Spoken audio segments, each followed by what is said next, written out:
Manana Sidus, Todos Hamzu, and welcome to your Guam Congress building. Thank you for joining us this morning.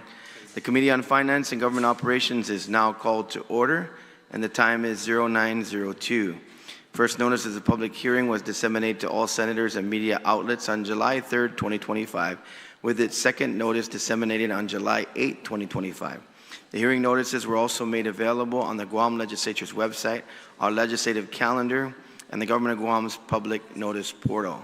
The committee will now hear Bill number 44-38 COR, introduced by the Committee on Rules by the request of Magaʹhågan Guåhan, the Governor of Guam, in accordance with the Organic Act of Guam, an act making appropriations for the operations of the executive branch of the Government of Guam for fiscal year ending September 30, 2026, making other appropriations and establishing miscellaneous provisions and administrative provisions relative to the Department of Public Health and Social Services. Joining me for this budget hearing is Senator Terlahi, my Vice Chair and Vice Speaker, Senator Tony Ada, Senator Sean Gumatautau, and Senator Sabrina Salas Montanani, the Oversight Health Chair. And thank you for joining us. Those testifying for Bill number 4438 relative to the Department of Public Health and Social Services, please take a seat, and you have, and I thank you and welcome. We also have, of course, this morning, former Senator Amanda Shelton, who will be making presentation as well. Welcome, Senator, or at least supporting. Before we begin, I'd like to remind everyone in attendance of Legislature Guåhan's general rules of conduct. Individuals testifying shall first be recognized by the chairperson before speaking and shall state their full name for the record-keeping purposes. Questions and testimony shall be confined to the substance or nature of the bill that's on the agenda. Personal inferences to the character or motive of any senator or individual testifying are not permitted. The chairperson of the committee may order the removal from the hearing of any member of the Legislature in Guåhan or the public audience who fails to observe proper decorum pursuant to the 38th Guam Legislature's standing rules. Any violation of this general rule of conduct will result in immediate removal from this public hearing room.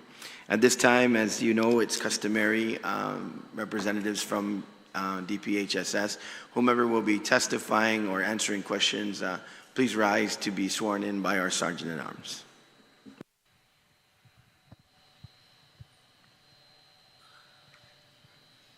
Please raise your right hand. Under penalty of perjury, do you affirm that any and all information you provide today, whether it be verbally, electronically, and in writing, be the truth, the whole truth, and nothing but the truth? Okay. Mr. Chair, Dr. Roth, you may proceed. Sarge. And so with that, I will now go to the Director of Public Health and Social Services, Ms. Therese Arreola, for your opening. And also the way I've been conducting my hearings on the budget is I basically turn the show over to you. You introduce whomever you may have speaking on the panel or just in support, and then you'll proceed and we'll take your presentation. And then after that, we'll have the panel ask questions. So the floor is yours, Ms. Arreola. Thank you so much, Chairman Chris Duenas, 38th Guam Legislature, Senator Therese Terlahi, Senator Sabrina Salas Montanani, my Oversight Chair, Senator Sean Gumatautau, Vice Speaker Tony Ada. Thank you so much for coming. It's a rainy day, but it's a beautiful Friday, Biba Betnes, so I'm very happy to be here. With me today, Therese Arreola, the Director of Department of Public Health and Social Services. You know, I have to say that slowly because it's quite a long title. And with me are my very capable and very supportive deputies. Of course, former Senator Amanda Shelton, who oversees the Social Services divisions, Division of Children's, Division of Senior Citizens, and the newly formed Division of Homelessness and Poverty Prevention.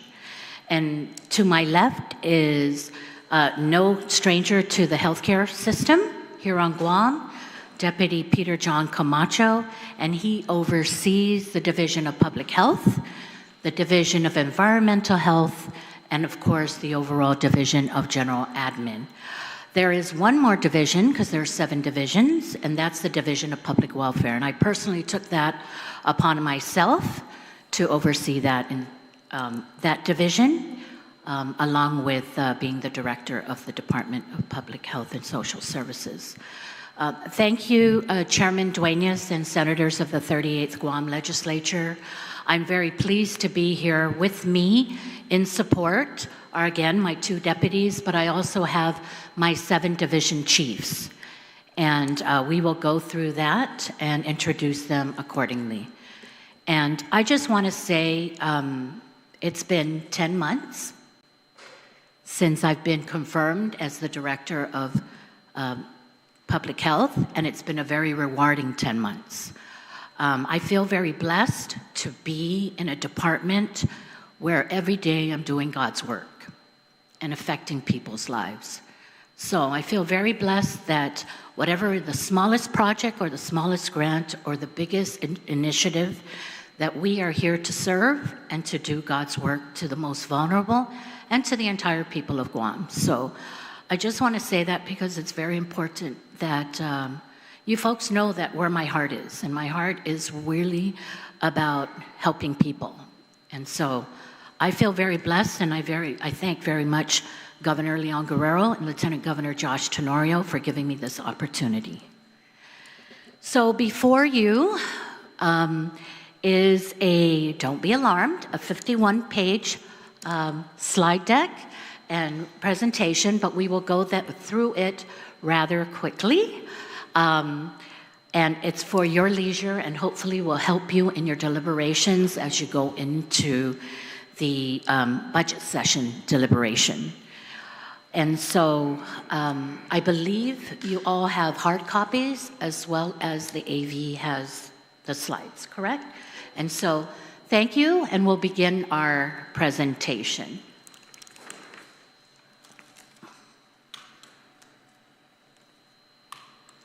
Hafiday again, senators of the 38th Guam Legislature. We are here to present the FY26 Department of Public Health and Social Services FY26 requests, budget requests. Next slide, please. The department, as I mentioned earlier, has 7 divisions: Division of Public Health, which is the largest division, Division of Public Welfare, second largest, Division of Senior Citizens, the Division of Children's Wellness, Division of Environmental Health, the Division of General Admin, and the newest division, the Division of Homelessness Assistance and Poverty Prevention. Next slide, please. Just a real quick, brief, next slide. Just an overall briefing about our enabling legislation. I'm sure you're very aware. Our mission statement: to assist the people of Guam in achieving and maintaining their highest level of independence and self-sufficiency in health and social welfare.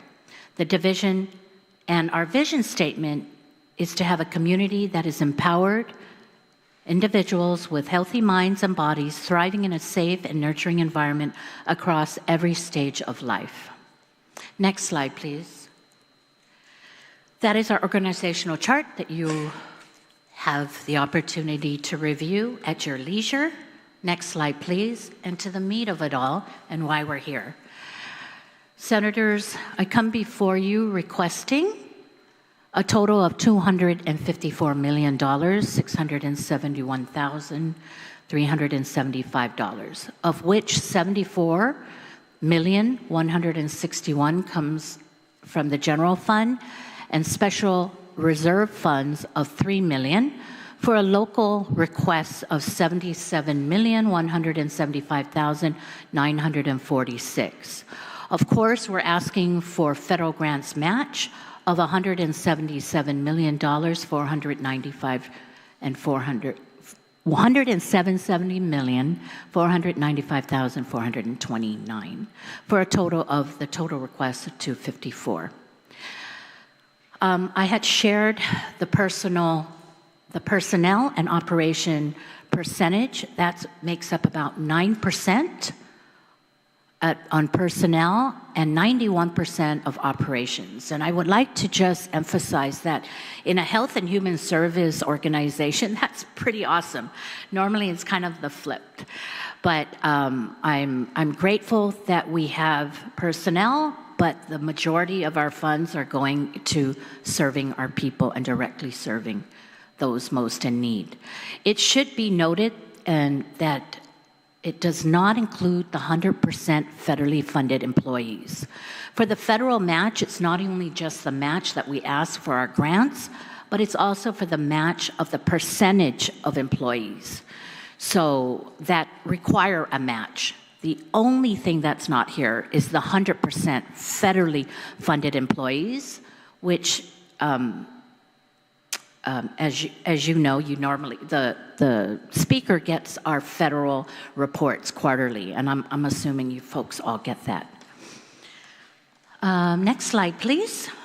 That is just a breakdown of where the $254 million is broken down to in the divisions, the 7 divisions. Next slide, please. We'll start with the Division of General Administration. And what I put before you before every division presentation is frequently asked questions or concerns out there in the public, that in hopes that I will be able to address these questions straightforward. The Division of General Admin is led by Acting Division Chief Ken Blas, who has been extremely helpful in the budget preparation, and I thank him for all that he does. He is here with us today. So I just want to go through rather quickly some of the frequently asked questions. I think if everything in these days, it's regarding the impact of the BBB Act that President Trump just signed into law. I just want to say, in overall, it's a status quo. There is no effect of the BBB Act for the department for this fiscal year and next, which is the fiscal year we're asking funds for. You're going to see some impact in beginning FY27 in SNAP and Medicaid eligibility. Not to say that there wasn't impact in the earlier March and April, but we will get to that because it was impacted in the Division of Public Health, and I will explain how we handled that at the time. But overall, there is no impact the current fiscal year and FY26, in which we are here today asking for funding. The Department of One Space bid. I think earlier on in June of last year, I was acting director at the time, not confirmed yet until September, and I had shared with the 37th Guam Legislature of my need to bring all my children together. And so what did I do? It is necessary to be in one space. And so we put out an IFB, and the bid advertisement was put out in May. Questions and concerns were answered in June, and the bid opening was July 1st.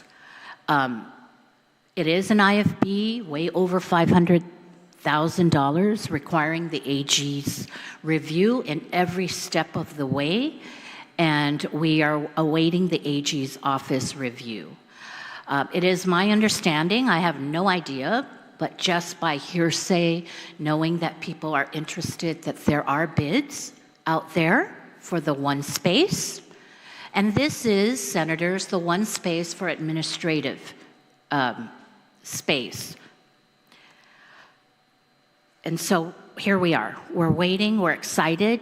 It just passed, and so we're hoping to hear back from the AG's office about how many people bidded and move forward from there.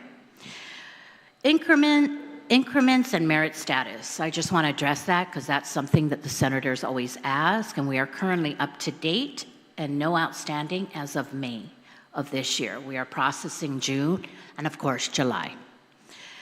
The Central Public Health Assessment, a question that comes up all the time in different meetings and different avenues, and I know it is something that probably Senator Therese Terlahi is awaiting, very much so.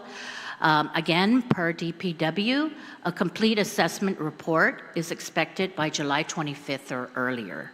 And so we're hoping it's earlier, but we have not received it. So it's really within this month that we'll be hearing about the assessment by DPW for the Public Health Central Magaʹhågan space. Prior year obligations. All divisions are working on ensuring all invoices for prior years are paid this fiscal year. I've been really focusing on our financial stability here in the department and ensuring that all bills are up to date, and I'm working very closely with the Department of Administration. As you know, I can only process the payments. I do not pay out the bills, but definitely working very closely to ensure that all bills are paid on time. Carryover funds. In prior year budgets, we've had the ability, the department, to carry over funding. All prior year lapses, for everyone's information, are being obligated pursuant to the current Budget Act authority. Funds are being allocated to the Division of Senior Citizens, Public Health, and Public Welfare specifically. Procurement authority. This is something new, and I ask that this fine body consider expanding the department's small purchase authority. As you know, we are the largest agency, line agency, I would say, outside the Department of Education, which today is autonomous. But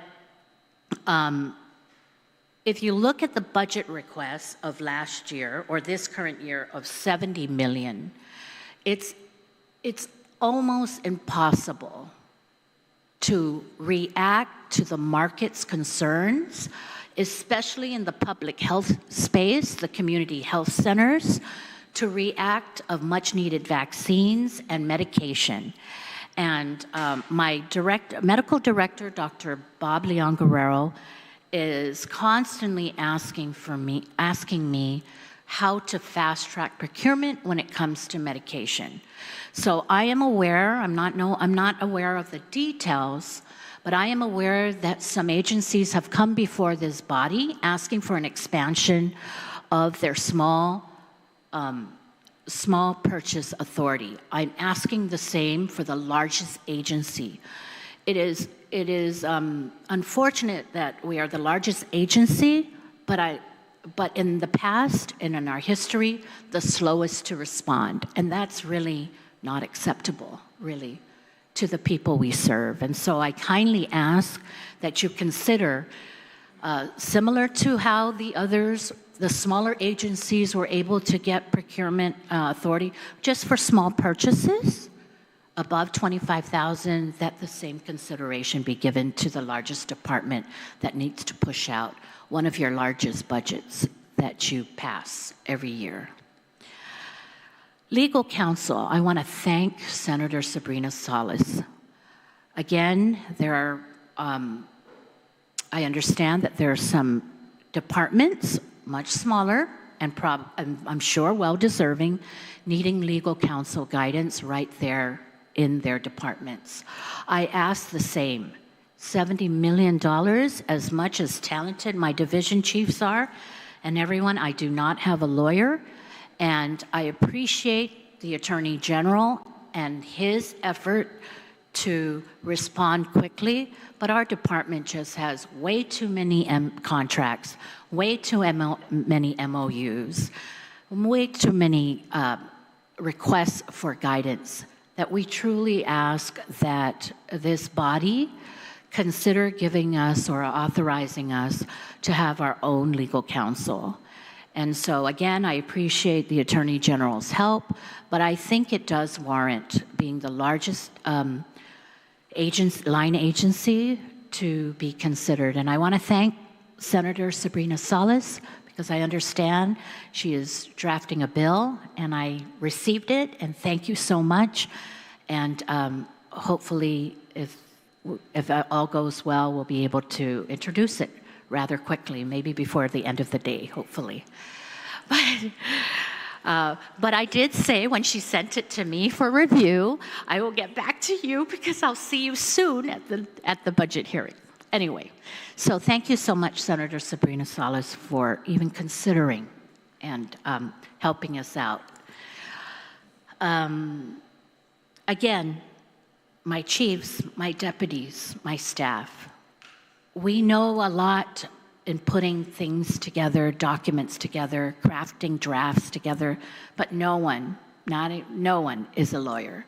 And it is sometimes scary to start, going down that path and hoping always that we're doing the right thing without day-to-day guidance, legal counsel guidance. So thank you so much for at least considering.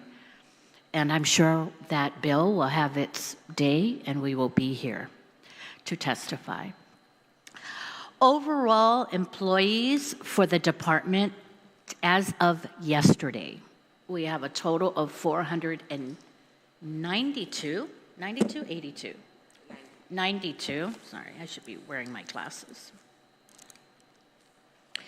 Normally we hover around the 510, but given natural retirements and recruitments in process, today, warm bodies, we have 492. I've given you the breakdown of federally funded, locally funded, which I'm sure that's your concern, and classified breakdown and unclassified breakdown. Next slide. So we'll go over general administration's overview. Of course, general administration service all the 6 other divisions in the department. They are a support division. Before you is, of course, its major functions: HR, finance, procurement, compliance, performance improvement. There's the programs. I just want to highlight one of the biggest programs that the federal government, I think you've heard them speak about, is the FIG grant. We've had the opportunity to be awarded the FIG grant, and to date, we have been awarded $11 million in the FIG grant, and hopefully, I know there's some discussion in the federal side, but hopefully the FIG grant will be okay, because it really helps us to strategize our workforce, capabilities, and data modernization in the administration. So the department is only as strong as its bones and its structure. And so this grant really helps us prepare for that. Of course, the Health Professional Licensing Office is also under the Division of Administration, and they manage and support the 10+ boards that require licensing from the department. Next slide, please. Accomplishments. The business process improvement on recruitment. I want to thank BBMR, Department of Administration. In the past, there's always been a concern about the timeliness of recruitment. We have October 1 where the budget goes into effect, but we don't really get going until the 3rd or 4th quarter. I'm happy to say that the floodgates are open, and I am recruiting rather quickly. Historically rather quickly. And so, and that's because of a partnership with ASTO, who has helped map out in collaboration with BBMR and DOA. When Governor Lou Leon Guerrero asked ASTO to help the Department of Public Health to please help us streamline and figure out how we can provide better recruitment process and timeliness. It not only helped our department, but helped the Department of Administration and BBMR. And so we were all on the table, and here we are today. So business process improvement on recruitment took place, and it's better streamlined. We have better understanding of each other's roles. And we are, as I mentioned earlier, we are recruiting in an historically fast pace. Some of the initiatives, I'm happy to report, I can't get away from accreditation, whether it's sanctuary or behavioral health. I'm proud to say that one of the largest initiatives that the Division of Administration is spearheading is accreditation. And our application will be going into the Public Health Accreditation Board next month with a goal of achieving accreditation in November of 2026. So the staff has been really working hard to get our department, specifically the Division of Public Health, up for accreditation. Why is that important? Because it's important to show the public, our stakeholders, policymakers, that we're doing our best to stay on top of the standards, the national standards, and not go below it. And so this is all about building capacity and making sure that there is some faith and hope in our process and in our serving of our people. Our FIG grant that I mentioned earlier, in collaboration with OTEC, that's another initiative we're working on, strengthening data quality exchange and use for implementation of electronic health records, vital records, improving data sharing between the divisions, and our website. And so we want to thank OTEC for that. And again, that's funded by the FIG grant. HPLO, some of the highlight initiatives is they rolled out online applications, and they are working to roll out the 8 additional boards, online application, as well as the online practical exam starting August 1st for the Guam Board of Barbering and Cosmetology. I'm going to keep going, and okay, all right, thank you. And then next slide, please. I'll go into the largest division, Division of Public Health. Some questions, frequently asked questions that I hope will address. The impact of the March 24th federal cuts. So earlier this year, as you know, Public Health, through the Trump administration, removed and terminated certain federal grants that were COVID-related or COVID supplemental. And I am happy to report that we did not lose anyone in those cuts.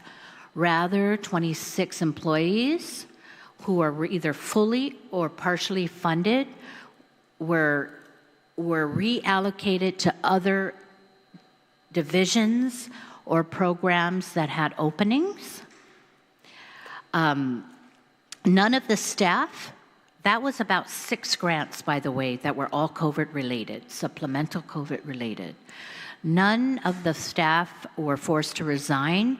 However, 2 of the staff rendered their resignation. I guess knowing that they are on grants, they already understood that whether it was in March or further down the line, and I believe it was May, it was coming. It was months later, but it was coming. They just voluntarily resigned at that time. What's the status of the capital improvement projects for the Division of Public Health? There are 2 CIP projects.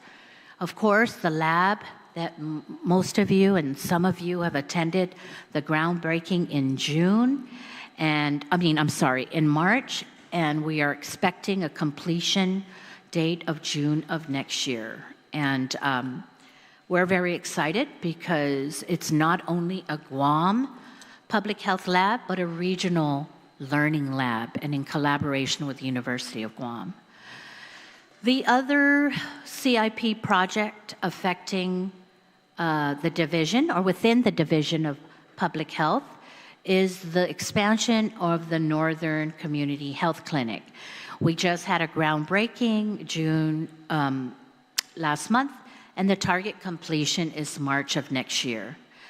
And we're really excited about that. As you know, the Northern Clinic is located in Dededo, the largest village on Guam, and so any expansion of that facility, which is older than the Southern Clinic and smaller, is greatly appreciated. And so we're grateful for those. The funding for the lab came from DOD in partnership with the governor's community defense liaison office and Public Works, and the expansion Northern Community Clinic is funded by APPRA money, as well as some community health income, project income. This has come up before, the return of dental services. The contract for dental services, first of all, it's always been my intention to bring those services back. The contract of the provider is, again, currently under review at the Attorney General's office. Next slide. How many healthcare providers at the community health centers? That's often a question. How many doctors do we have?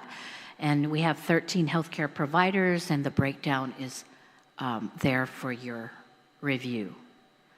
The operational hours of the community health clinic, again, are 8 to 5 government business hours. The Southern Clinic, same, government business hours, 8 to 5, Monday through Friday excluding holidays and weekends.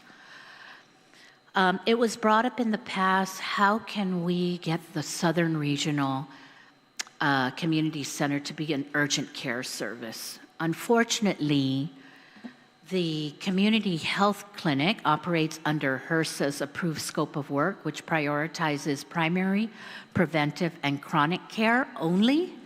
And so for us to go into urgent care, we would need outside funding or local funding that the community health clinic does not receive today.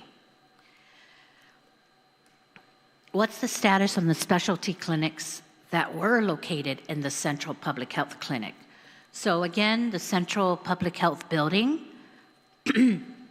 was not the clinic of the Northern Clinic and the Southern Clinic as clinics as we know it, as the public know it, being able to go in and see the doctors. The specialty clinics that were located in the Central Clinic were the specialty clinics that were run by certain grants: TB, leprosy, sexually transmitted disease, HIV, diabetes, hypertension, tobacco cessation, cancer control, maternal and child health, maternal, infant, and early child home visits. And that IFB, because I went out to be able to place these specialty clinics in commercial space, again, is under AG's review. Next slide, please.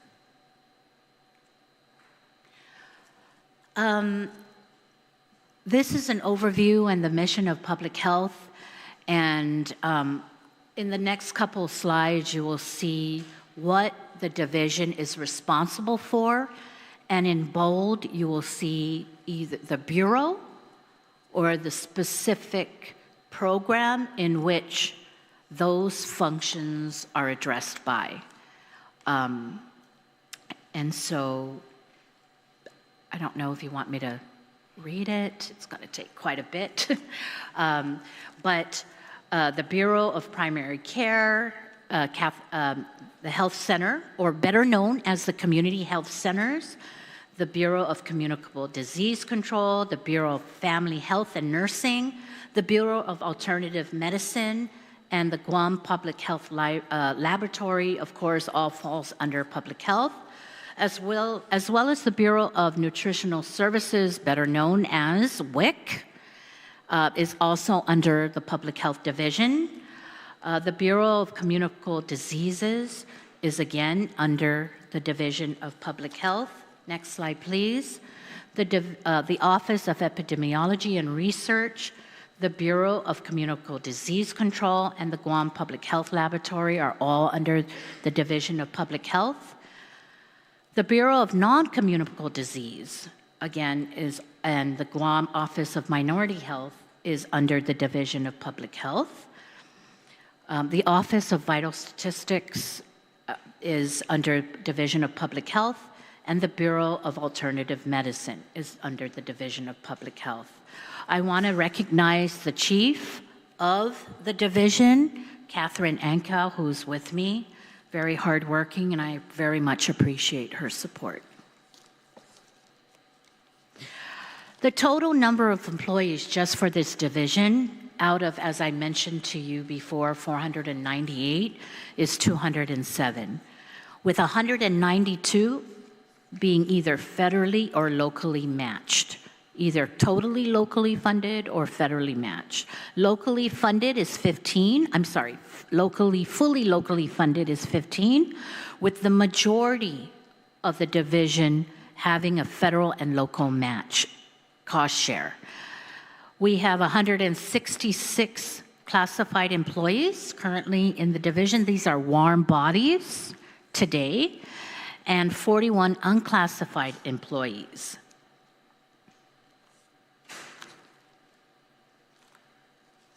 Next slide, please. The Division of Public Health accomplishments. So many, but I'm going to hit one or two on each. Guam Public Health Lab. Of course, the biggest accomplishment is the new facility coming on board. And we can't wait for next year. And I know that the employees who are watching, who have the ability to be able to watch, who are not serving the public face-to-face today, maybe some of the public health lab, they're so excited. I've reassured them they're not going to be moved from the current RanCare lab because it is certified, and they won't be moved until they move into their permanent home in Magaʹhågan. Another thing, and I really want to thank Congressman Moylan for this, he reached out right after the March federal cuts came down, reached out to me, we met, and about a month, told him how the impact of the cuts affected specifically the Division of Public Health. He came back to me about a month later, asked me to put in an application for his community project funding that all congressmen are able to provide, government offices or nonprofits. They are limited. And a month later, we put in our application. The division worked hard on that. A month later, he called me, and he shared with me that 1.9 million will be of funding he has allocated for the biosafety lab. Why is that so important? Because part of the funding that we lost in the cut in March, late March, early April, was to purchase a new Gen X machine. When that funding went away, that was our biggest concern. How are we going to get that machine, the most up-to-date machine? We have machines, but the most up-to-date machine when the new lab opens.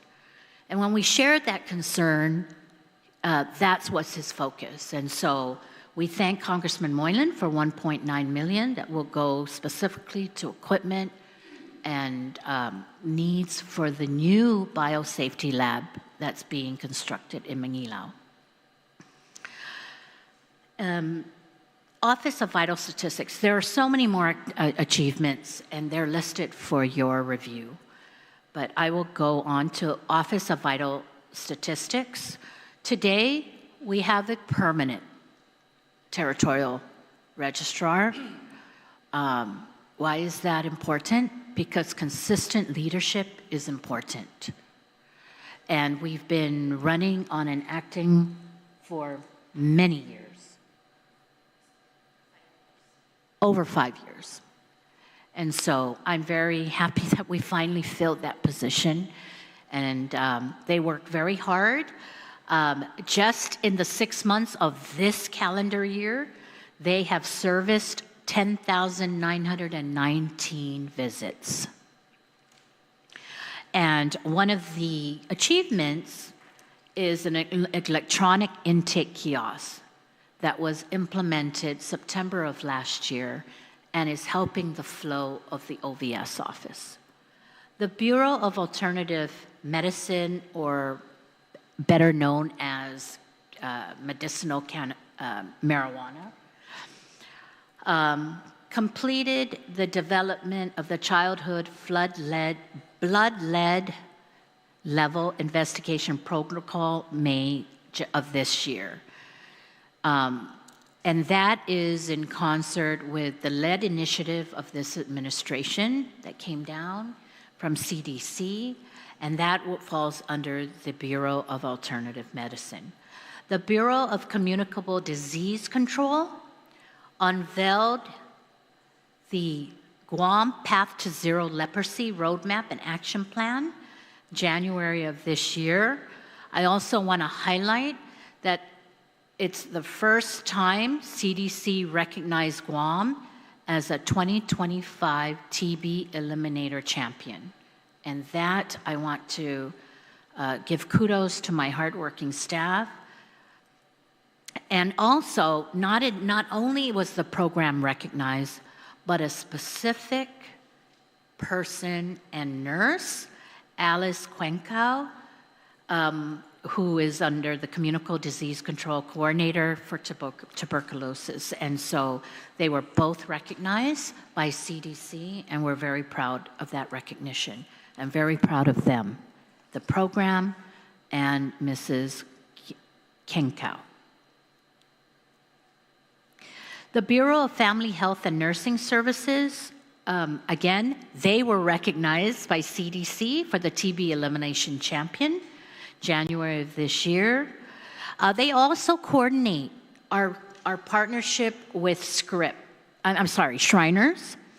And they served 242 kids from October of last year, and 223 children May of this year when Shriners Hospital, Honolulu Hospital, came to Guam. So that was in partnership with Honolulu Shriners. I was able to meet them in one of my meetings in Honolulu, and I saw where our kids go, where their families stay, and you all should be comforted that our children and our families that are referred to Honolulu are well cared for.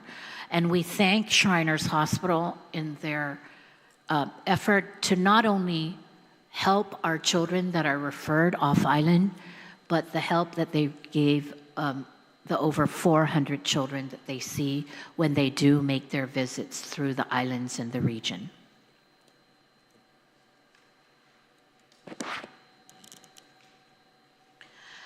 The Hemophilia Clinic, or Bleeding Disorder Foundation, served 20 families in October of last year and June of this year. Hemophilia is a genetic disease, and families have to live with them, and we are here to support them. 2 staff completed the Adaptive Leadership Academy for home visiting in March. And again, we completed the home visiting program, and we have been, it is unofficial, but it looks like we're going to be reaccredited for that program again. But their visit last month was very promising. Again, it's unofficial because we haven't received the award letter. Next slide, please. The Bureau of Non-Communicable Disease, the mobile health clinic, you'll all see that in a couple of weeks down the parade route. And you also were invited to, most of you were invited to the ribbon cutting and the dedication during Public Health Month in April. Starting October of this year, the team of BNCD will have a monthly village outreach visits in collaboration with the village mayors. So this mobile health clinic is going to be mobile the way it should be, and in the community, visiting villages and specifically visiting hard-to-reach or at-risk communities where transportation is a concern and troublesome to get to one of our health clinics.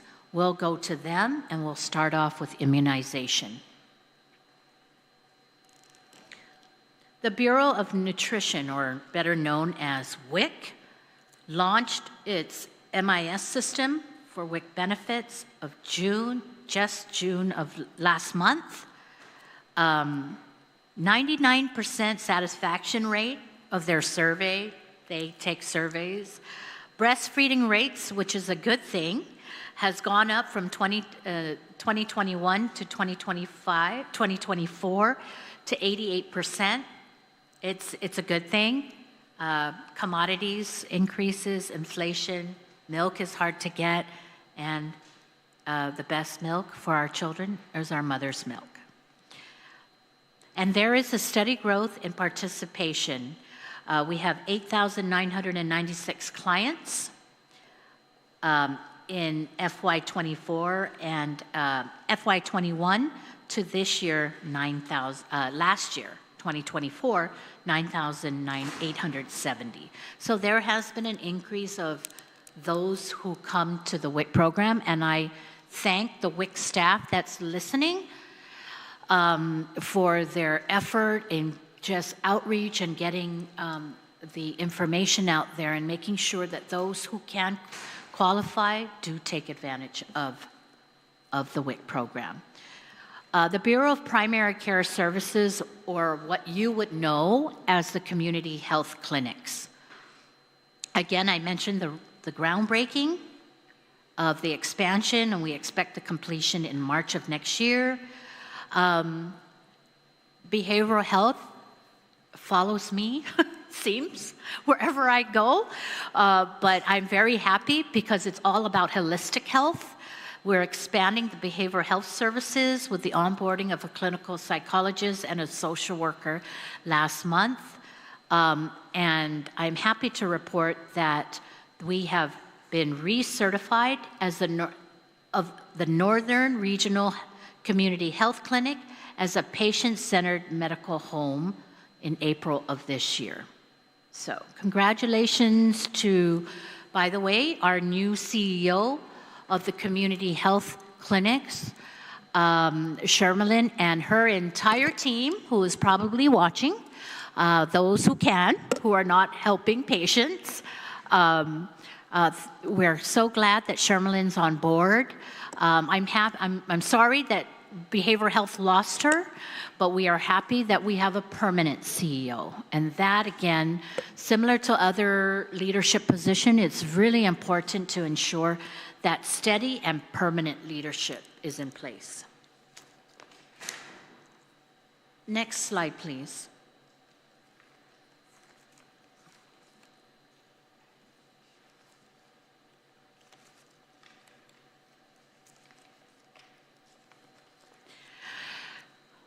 We're still in the Division of Public Health, which is probably the reason why we have a title, Public Health. But the division is the largest, and again, the lab is under the Division of Public Health. We have the opening of the lab, which is an initiative. We're into initiatives now. We've finished accomplishments. Initiatives are ongoing projects or special initiatives and focus that we are at.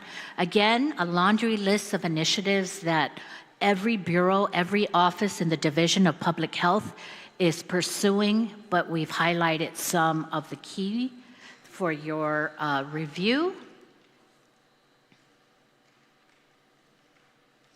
And I think with the lab, what's important is to recognize that the lab is not only, we're very happy because it's located on Guam with the military and the support of DoD funding. That's really important with the military buildup. But more importantly, is a regional lab.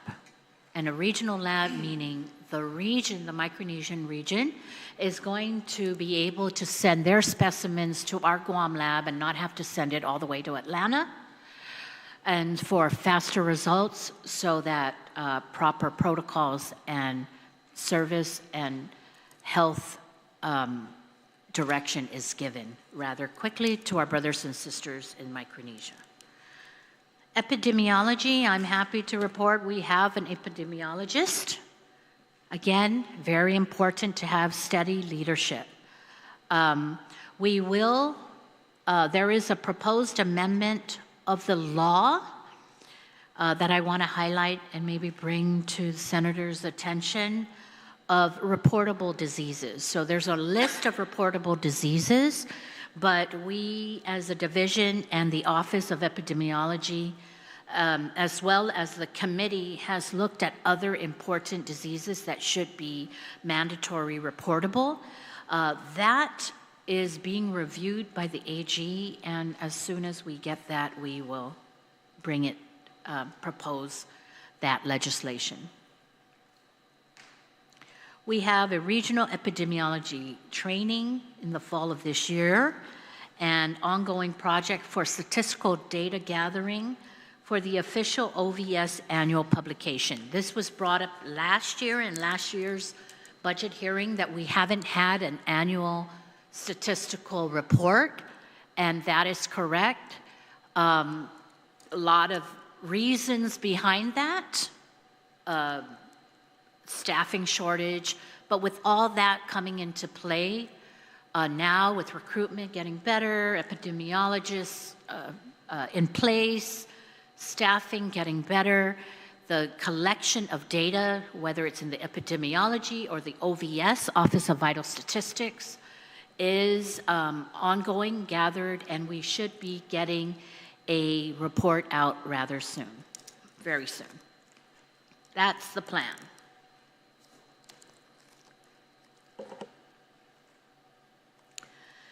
The Bureau of Alternative Health, again, I mentioned the lead poisoning prevention plan will be developed by October of this year. I had mentioned that the protocols were already developed, but now this is the plan. Next slide, please. The Bureau of Communicable Disease Control. In partnership with Guam Waterworks Authority, pending AG's review, we should have a national wastewater surveillance plan in place. The influenza bird flu response is ongoing, and the proposed amendment of law of governing the Guam Immunization Registry will be forthcoming for the legislature's review. The Bureau of Primary Care Services, again, some initiatives for that, for what we all know as the community health clinics, northern and southern, is to strengthen the reproductive health access through strategic integration by the end of this month. The new electronic health record, BIBA, for this, it's 12 years in the making, will be ready to go January of this coming January. The new pharmacy management system was launched last quarter, October of last year. Workforce expansion and partnership with Department of Labor, again, was expanded last year. And staff certification in medical coding started, and why is that important? Community health clinics does not ask for a local appropriation. They run with HRSA grant and their own program income, billing all the folks that come into their clinics like any other clinic, billing Medicaid, Medicare, well, not Medicare, because we're not Medicare certified yet, but we'll get there. Medicaid and the third-party insurance companies. It's important that their billing department their capacity is strengthened so that they can bill properly and efficiently and to the maximum. And so the fact that we're training and making sure that they have certified coders for the billing is only going to improve their billing collection and billing services. Next slide, please. Oh, I am happy to say that Division of Public Health has been wrapped up. I know it's a lot, but it is the largest division. I am happy to answer any questions after and during, or even after the whole public hearing. But it is an hour in, and we'll go into the Division of Public Welfare. So this is my fund division. As I mentioned, I kind of took this under my wing. The Division of Public Welfare, here's some questions. Hopefully it will answer some of your concerns. What's the impact of the One Big Beautiful Bill Act on Guam? Again, you're not going to see any impact this fiscal year, 26, whether it's in the SNAP space or the Medicaid space, but you will see impact in 2027. So that's something we need to plan for in the next budget cycle. And it's very clear that, and again, these are preliminary, right? The president just signed it into law. I have all my national correspondents and consultants feeding us information, how it's affecting the public health space and how it's affecting the Medicaid space. And today, this is what we have today. I pray that this is all. But if there's anything, I'm sure we will be sharing with all of you. But right now, in the SNAP space, something to be mindful of in 2027 is that currently we share 50-50 percentage cost in admin. In 2027, that's going to drop with a heavier share in the local side. So what does that mean? The local share request is going to go up to the legislature in 2027. And we will have a better gauge on what that number is going to look like in the next year. What is the status of summer EBT? Summer EBT is the SNAP program that delivers SNAP allowance to all children in the school system that takes part of the free lunch program. So that's DOE and a few charter schools, but not all school children receive it. We are scheduled to launch it at the end of this month. We are waiting for approvals of plans from FNS and from, I believe we have a contract for our vendor at the Attorney General. We're waiting for those things. And so once the plans and the vendor contract, our hope is that that's all going to come together in the next couple weeks so we can launch summer EBT, summer SNAP for children, late July and hopefully no later than early August. So I'm hoping that we will be able to get it out before the new school year ends. That's my prayer. And so that's the goal. I want to mention about our application because I know that when the SNAP, Medicaid, and cash applications come in, there's a lot of public perception of our timeliness. And I want to assure the legislature and the people of Guam listening that today I am proud, so very proud, of the Department of Public Welfare's team, our consultants, and everyone that has helped improve our rate. We have always been known, I get it from our governor, lieutenant governor, from senators, from the radio people, from the public. You know, I haven't heard from here, I hadn't heard from my application, and it's all warranted, and you will see in the next coming slides what we're doing to improve our efficiency in the Division of Public Welfare to better serve our people in a timely manner. But it's important to address that, yes, timeliness is being addressed, and we are today processing in a timely manner. Since January of this year, the processing application has improved by 68%. That's huge when you are told nationally that our program is in the bottom tier. So 68% FNS, our funders are happy because they were hoping for us to hit the 60% mark. Our team hit the 68% mark. So congratulations to the hardworking team out there that very often are hit left to right with complaints, but know that we very much appreciate your efforts. Recertification, this is an annual recertification timeliness, has reached 92%. Things are getting so much better. A centralized phone and email system in the past, there was 10,000 numbers, so many emails, public feeling not being called back or returned email. I put out a press release recently that you all should have received, that we have a centralized email and number, a dedicated staff that's answering those phones, answering those emails in a specific deadline, 48 hours for emails, and return phone inquiries within 24 hours. The backlog for applications have been reduced 78% since January of this year. I failed to recognize the chief, again, a permanent chief for the Division of Public Welfare. We've been having an acting, important to have permanent leadership. Thank you so much to Francine Solis and her entire team. Francine is here with me.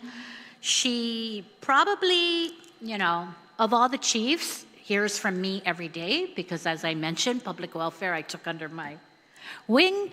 And so thank you, Francine, for helping me uplift this division that was for many, many years getting so much bad publicity. And now we're proud of the improvements and more improvements to come. Are our provider payments current? Are our doctors, our health providers? Absolutely. 100% of clean claims have been paid, and this is as of June. So in the past, there's been a payment issue. I want to specifically recognize the acting administrator for HICFA, Annabelle Crisostomo, for engaging a program and a plan, as well as Francine, to ensure that that backlog and our payments are on time. And why? How do I know? Because I'm not getting calls from anybody that we're owing money. So that's a very big indicator when nobody's calling our office or the front office or your offices that they haven't gotten paid. So thank you so much. So that's pretty much the frequently asked questions. I'm going to go into the overview of the Department of Public Welfare, which is the second largest division in the Department of Public Health. So next slide, please.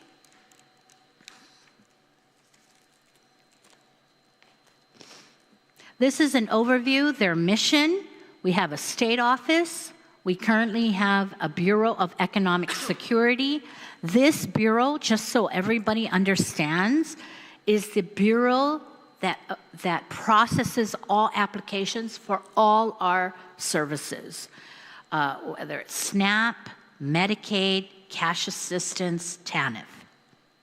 The Bureau of Management Support, which in the near future we're going to be changing its function and its title to the Bureau of Program Integrity, very in line with the National Administration's initiative to ensure the lack of or the elimination of fraud, waste, and abuse. And last but not least, again, I mentioned the Bureau, HCFA, the Bureau of Healthcare Financing, which houses the entire Medicaid program, CHIP program, our locally 100% funded MIP program, and the Enhanced Allotment Plan program. Next slide. Operational snapshot for everyone. Our Medicaid clients are at 43,000. Our MIP clients are at 116. Our SNAP clients are at 43,972. And our cash clients are at 1,192. Expenditure, you can see it's broken down by federal and local share. For every Medicaid, MIP, SNAP admin, SNAP assistance, cash admin, cash benefits, right there for your review. That's for 2024 as well as 2025, just for the comparison. 2025 is only as of June of this year. Next slide, please. The Division of Public Welfare, it was very clear when I came in that we needed to make some changes. Again, a lot of the complaints of the department was really specifically about our responsiveness to the people we serve in these programs. So, but there was a lot happening. Recruitment was slow. People were retiring. And we needed to make the needed change in people, the process, and the technology, most especially. An outdated technology that our funder, CMS, has been asking us to improve. So what is the pathway to change? Next slide, please. The Division of Public Welfare pathway to change, as when I came in and I started understanding what needed to happen in going to conferences with the Medicaid territories, was the leverage and reuse process.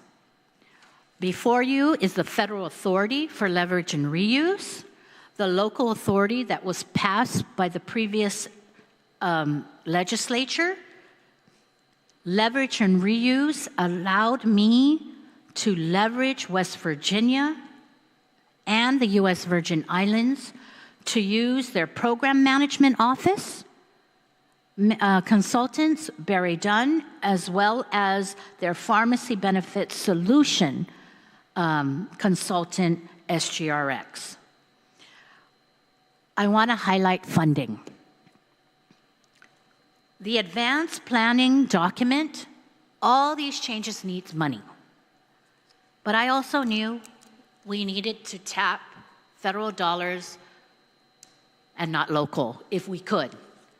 The advanced planning document process was a process in which has been available to the government and to the department for decades, but has never been utilized until today.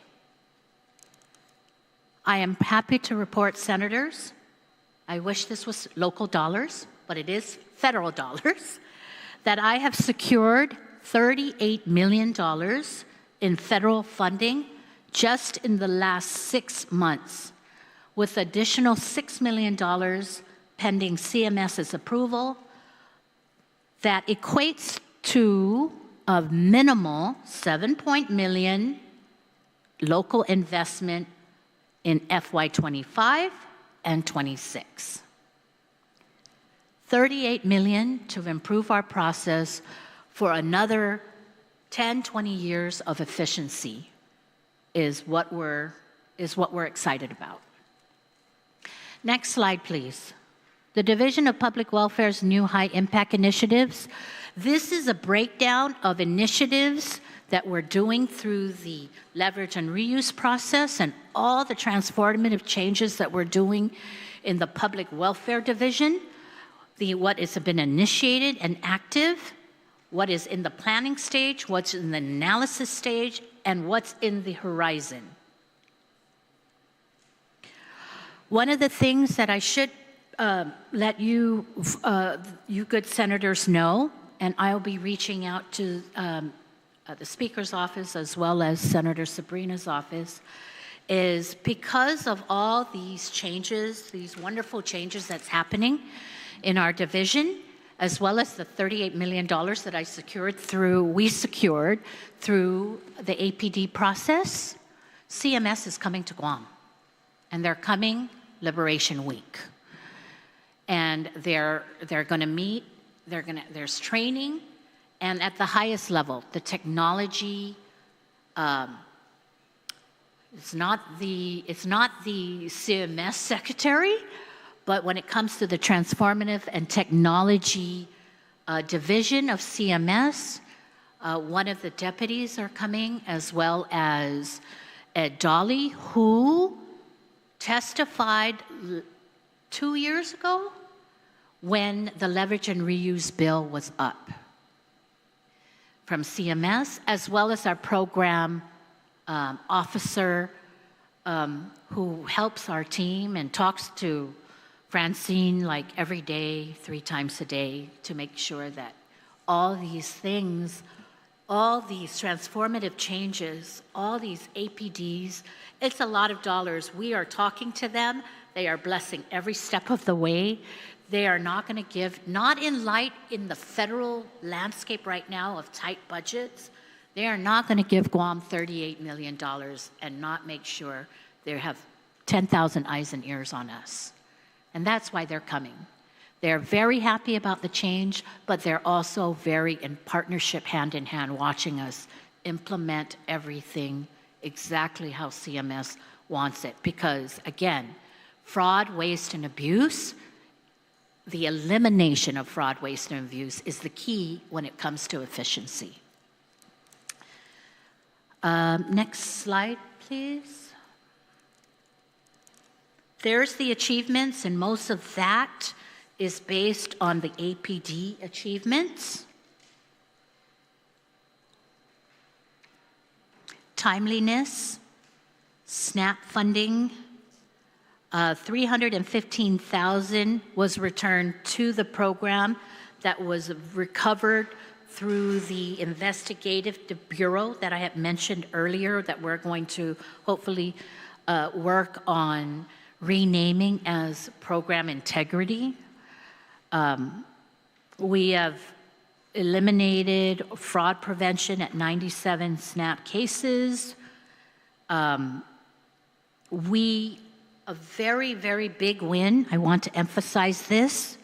The SNAP program, like the Medicaid program, was not doing well nationally. We were always on the bottom tier. I am very happy, Christine, St. Nicholas, and your team. Thank you so much. She's the Bureau Chief of BES. Francine, Christine, the entire BES team. We are out of the liability status today.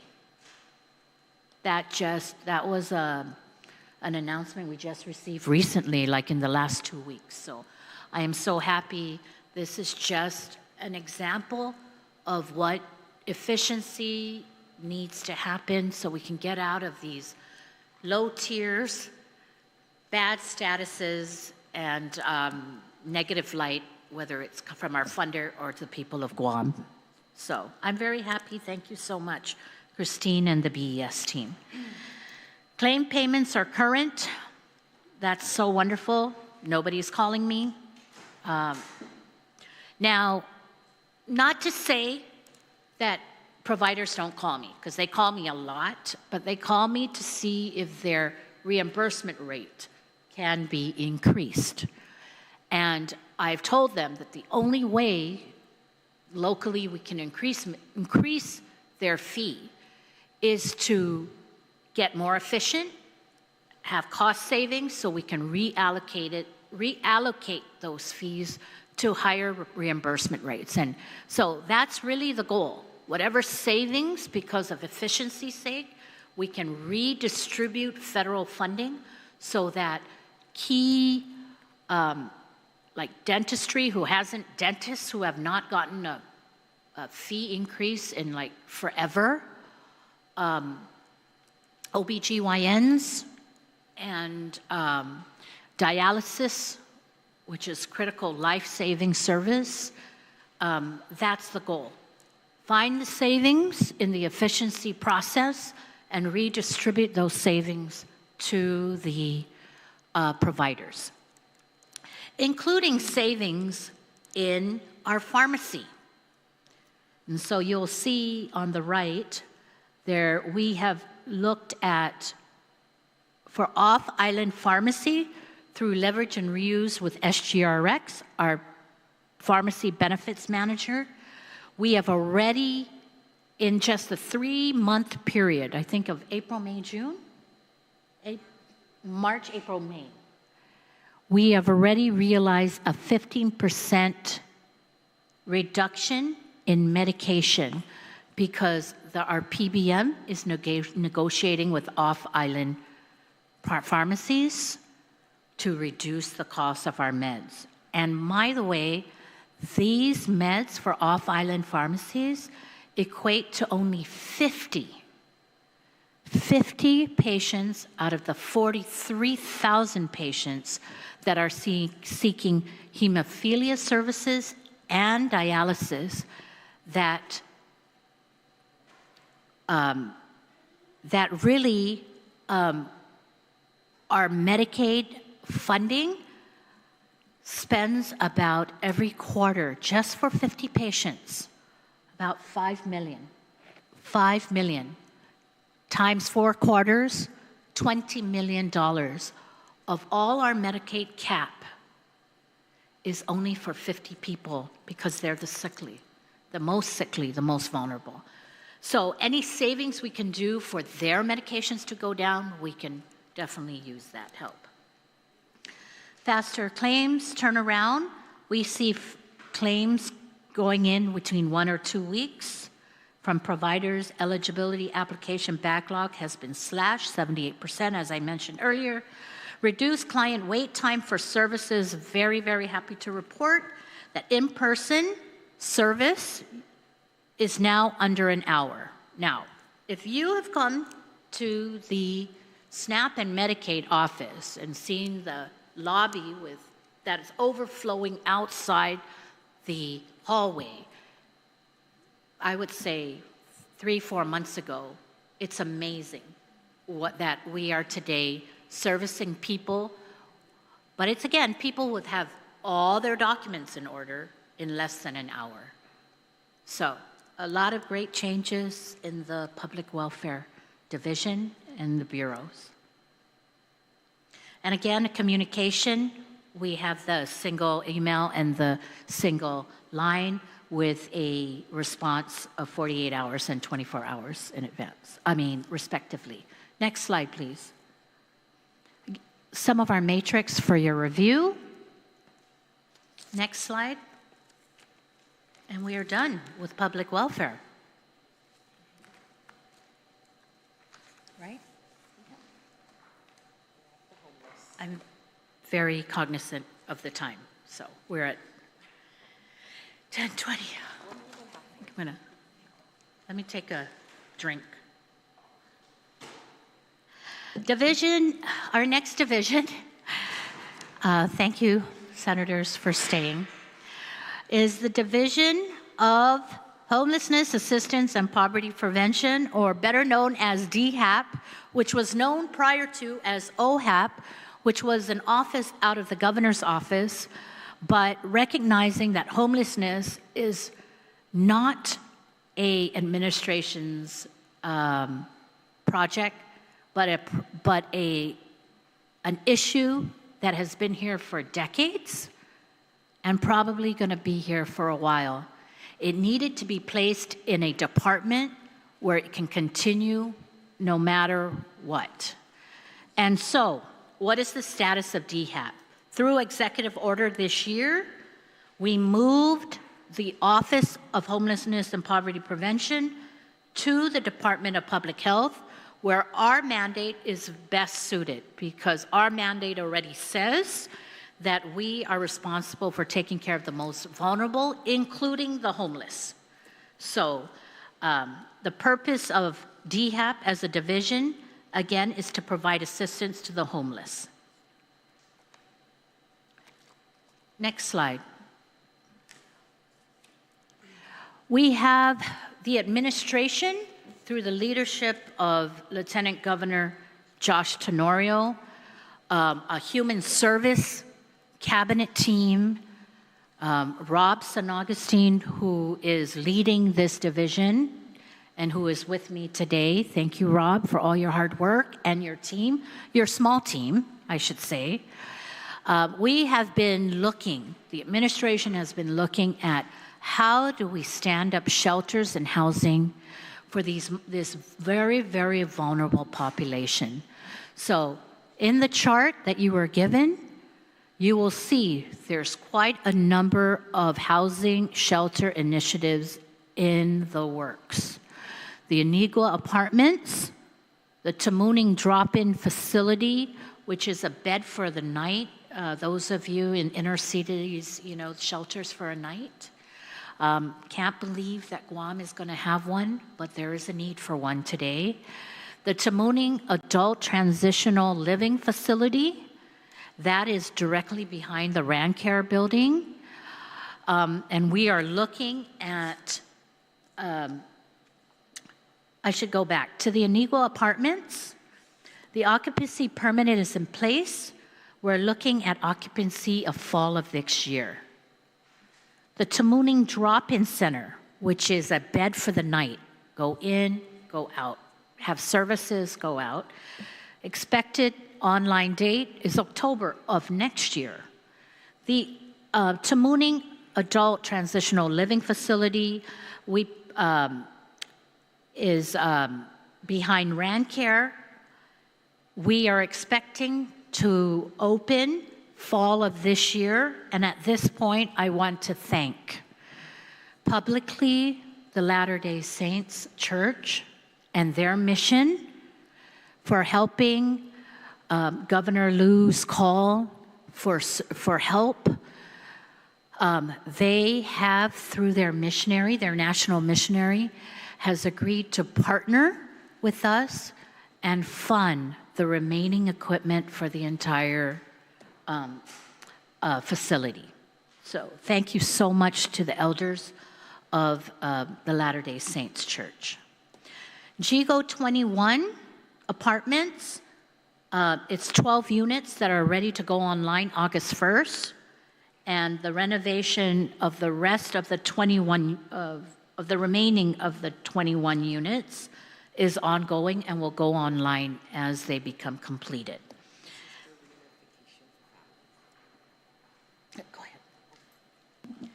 The GIGO 21 apartments will be used for the reunification of families, so mothers transitioning out of prison or other programs and who have children in foster care or in relative placement will be able to live again together with their children. Thank you. And last but not least, the Ministry to the Homeless Soup Kitchen. It is the 20, we have secured, so we have partnered with the Catholic Church. This homeless kitchen is known as, down here in Agana, Caradoc Kitchen. As you know, many of us are regular sponsors of evening feeding. The minute we were able to, the legislature gave us $500,000 in the last budget, or this fiscal year's budget. We were able to partner with the Catholic Church and the Ministry of the Homeless Kitchen.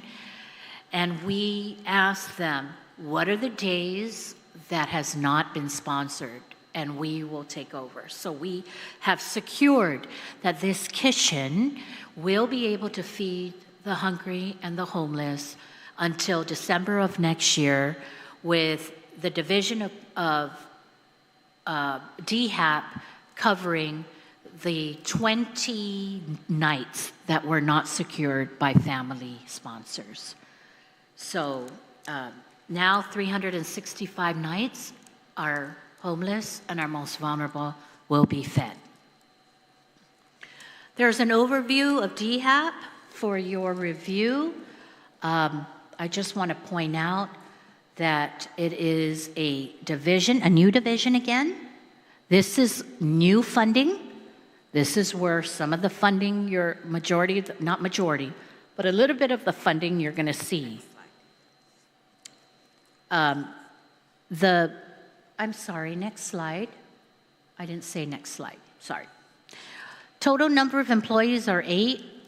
Currently, they're federally funded at 8, and because they're federally funded, they are unclassified. You can see all that they do, the village outreach, case management. They oversee the THAP program, which is the food commodities, storage for essential belongings and vital documents for the homeless. They assist with obtaining documents, assist with public health benefits, shelter referrals to Guam Homeless Coalition, which I want to point out that our chief of the division is the vice chair for the Guam Homeless Coalition, and we work very closely with them. And of course, the Housing Stability Service, which we work with GURA and all our landlords to ensure that our folks who are referred to these permanent housing have continuous support and services. Next slide, please. Again, a new division, but some of their accomplishments. They have secured a HUD grant of $408,000. Congratulations to them. They secure, as I mentioned earlier, the food program for THAP. They have pushed out in partnership with all the village mayors and serviced 12,000 households for those food commodities. Some of their stats you're able to see: housing referrals, 51, 20 requests for financial assistance, birth certificates obtained, 32, mayor's homeless verification letters, 69, helping our homeless with getting Guam IDs, 40, emergency shelter services since October of last year, 13, and 196 inquiries, phone calls, emails, and walk-ins. So this is some of their statistics. Next slide, please. Some of the current initiatives and upcoming programs. Today we have SAFE, or Shelter Assistance for the Elderly House, at LADA Estates. We were able to be in partnership with the Guam Housing Corporation that manages the LADA houses. Ministry of Homelessness, I mentioned, we're able to partner with the Catholic Church to feed homeless at the Caradot Kitchen. Anigua Apartments, I mentioned that to you as the list of all the apartments that are coming online. The Domestic Violence Harbor Grant, they've secured the bed of night. They're working on that. It's in the design phase. And the Adult Transitional Living Facility, they're taking lead with Deputy Amanda Shelton to ensure that we're opening hopefully in August, if not, then shortly after.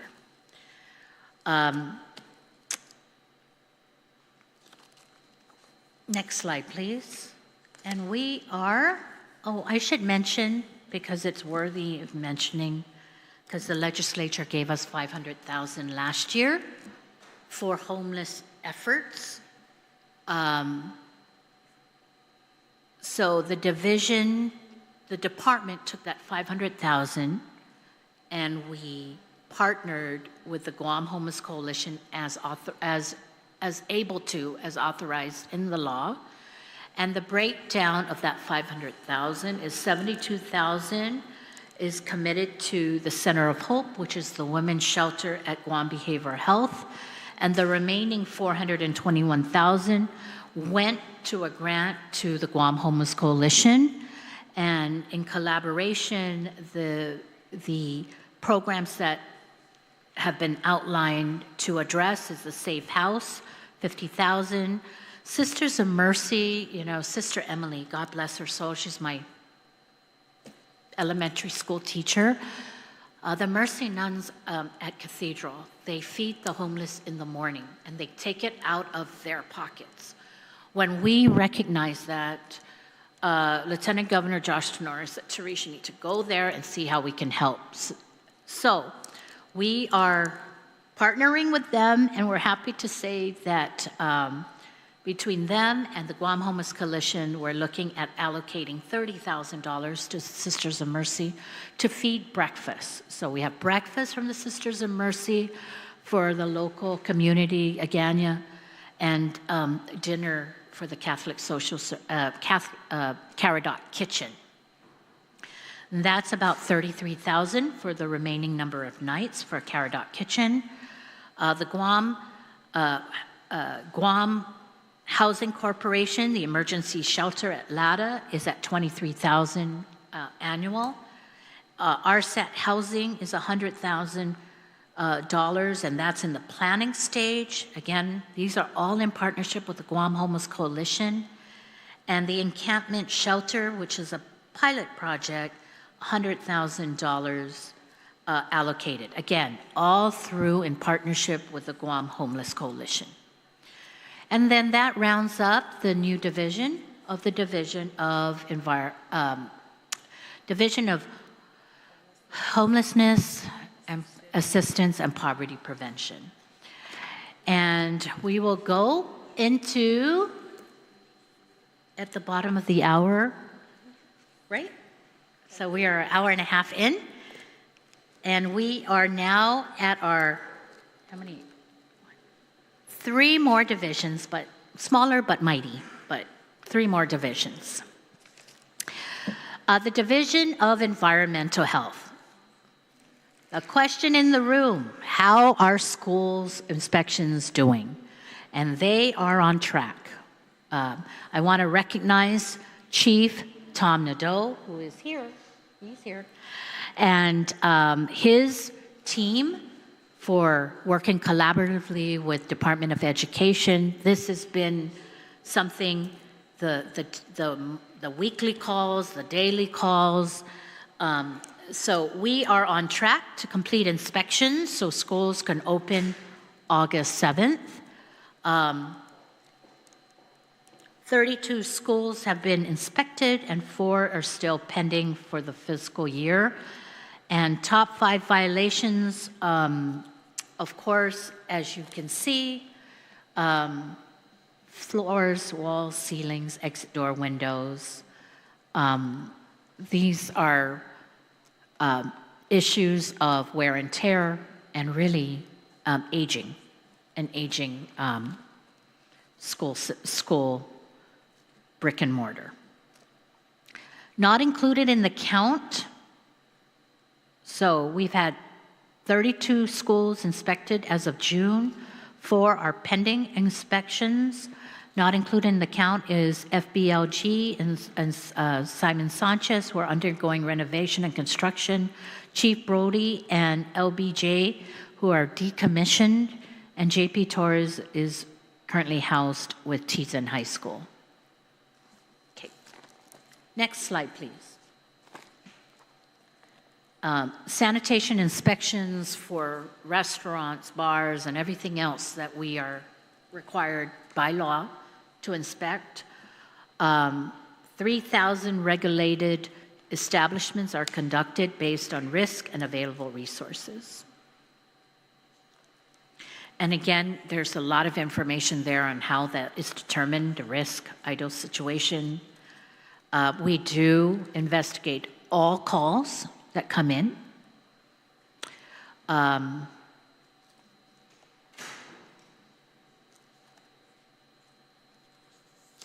Next slide. The overview, of course, environmental health, inspects health-regulated establishments, regulates consumer commodities, issues regulatory permits, provides environmental health education and training, and manages the mosquito control, food safety, drug diversion, indoor smoking, and public nuisance. Total number of employees that Tom has is 25. Federal and local match funded are 2. Locally funded is 23. Of that, 24 are classified and 1 is unclassified. Next slide, please. Continued overview, you will see how health and sanitation, food safety, what they do. It's all enumerated and for your leisure reading, but it's under health and sanitations, food safety, consumer commodities, mosquito surveillance and control, counter service, radiological health, and education and awareness. So this is what the Division of Health keeps busy every day. Accomplishments. Next slide, please. They process 19,000 certificates, 2,900 permits, 394 drug registrations. Over 90% of their survey respondents rated customer service as excellent. So I want to thank the hardworking DEH staff for that. They respond to every single public complaint that comes in the for health and sanitations, and boy, we've had some recent big ones. And unfortunately, most of these some of these reports, most of it, if not all, are really roach infestation, where you might have seen us close down certain establishments. But when it comes to food, I think it's unfortunate our humidity at Island Life. We have roaches and we just need to stay on top of that. But I am happy to report that those establishments who do get complaint and we shut down do everything in the power to get back on, and we don't open them up until they show 3 days of roach-free. So, Business License and Permit Center expanded to daily service since August of last year. We provided 1,100 consultations and 641 business clearances. Consumer Commodities Program, we are in partnership with FDA. They actually have an office in our northern mosquito lab. We are improving the identification of unauthorized commodities.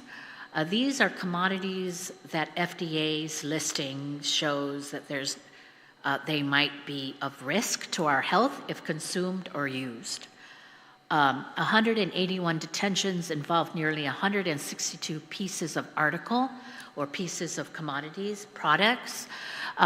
It's kind of high because we are so close to Asia, so a lot of our import commodities, food, products are from Asia, and there is a way to bypass that, and they know what they need to do. These wholesalers, they need to have better labeling with specific, so we know and we can determine whether they're healthy. But just so everybody's aware, DAH does not shut them down. What happens is, in collaboration with FDA and Customs and Quarantine, FDA trains Customs and Quarantine of all these unauthorized, commonly imported goods. Customs confiscates. They indicate to us that it's confiscated. We do the investigation. We do the fair hearing. The owners of the products, the wholesalers, they're able to come in, justify, not justify. Some are never returned and destroyed, and some are released. So we're doing our part to make sure that whatever comes into our borders, in collaboration with Customs and FDA and DEH, that our people don't get sick when they're consumed or used. Next slide, please. Food safety program, We work very closely with Guam Food Safety Advisory Group. We've trained over 12,000 food handlers. And this is really good. There's no confirmed foodborne illnesses outbreak in the last 11 years. So we're doing something right. So thank you to the team. Mosquito Surveillance and Control Program. No local transmitted mosquito disease since 2019. Remember the dengue outbreak? Today, we do not have an outbreak, and so that's a good thing. We have weekly traps and identification of adult mosquitoes from 10 sites. Tom chairs the Pacific Vector Network. That's a very, and we're proud of his position there as chairman, and that comprises of 22 Pacific Island, his colleagues in the Pacific Islands. He also chairs the Pacific Island Vector Management Council, comprised of USAPI, to combat mosquito-borne illnesses in Micronesia. So we not only have a handle on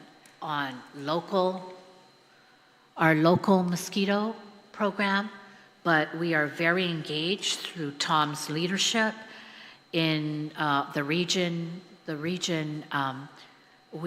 To ensure that we have a voice in the regional mosquito surveillance and programs. Next slide, please. Continued accomplishments for DEH. Again, no confirmed foodborne. A lot of these I've mentioned before. It's for your reading. Next slide, please. We're happy to report we have a CIP project for DEH in Deredo. It's $9 million funded by Department of Interior that will house and train, process the training venue, process center, and staff. So when this facility is located, this is where the DEH headquarters will be. They are currently in the A&E phase with their vendor, and hopefully the target completion date is the end of next year. Through the Governor's Environmental Health Collaborative Team with UOG, GCC, and DEH, we've developed pathways for future division of environmental health employment via education. GCC promotes boot camp and development for an associate's degree in environmental technology. UOG developed an environmental science curriculum for a bachelor's degree in environmental science. And DEH is finalizing the revised recruitment and retention plan. Next slide, please. Continued initiatives. The upgrade of the current electronic environmental health information system for online processing of all its applications and electronic field inspection. Our target launch date is the fall of next year. The adoption of the revised school building sanitation regulation. The target is to be adopted and enforced for next school year's inspection. And so what is this? In collaboration with the governor's office, with DOE and DEH, we're looking at the standards in which we grade or rate the building inspection, sanitation's inspection, and ensuring that it's applicable to our island and our island conditions. And so that upgrade and adoption is forthcoming. The implementation of health certificate cosmetic sanitation training course is targeted for the first quarter of the fiscal year, and the adoption of the FDA model food code to replace the existing food code led by the Guam Food Advisory Group is targeted by the end of 2026. Is there anything else? Next slide. And that wraps up DEH, Division of Environmental Health. Thank you, Tom and his team. And we go right into Division of Children's Wellness. Okay. Okay. Okay, we're on time. I was hoping to be 2 hours into the presentation. Okay. 2 more divisions, not that they're not important, just how it falls. Division of Children's Wellness. Frequently asked questions. What's the status on local vacancies? This is some of the questions that came up last year that we thought that we should answer just in case it comes up again. 8 funded vacancies, 6 filled, all social workers, and 2 pending. Is BOSA overtime up to date? Yes, it's paid up to June. How often are children being visited in their placements, their placement homes? Monthly. Are foster care maintenance payments paid to foster parents paid? Yes. They're paid up to date, up to May. June is being processed in July. How many vehicles does BOSA have? We have 12 working vehicles, 4 needed vehicles of repair. For the PO for repair service was received last month. Why is that important? The legislature last year gave us $300,000 for vans for children's wellness and BOSA for CPS use, and I'm happy to report we've got them. So that money is spent. Why is the essential worker waiver ending? I'm bringing this up because this was recently pushed out to those who take part in the child care service. So Public Health, the Bureau of Child Care Services implemented a temporary waiver for essential workers, employees, in response to Typhoon Mawar. After 2 years from the initial impact of the typhoon, the continued use of the emergency-based waivers are no longer going to resume. Those who are currently, today, in this federal program will be able to complete their 12-month certification. I know, senators, that you might be getting some calls about this. And the realities are,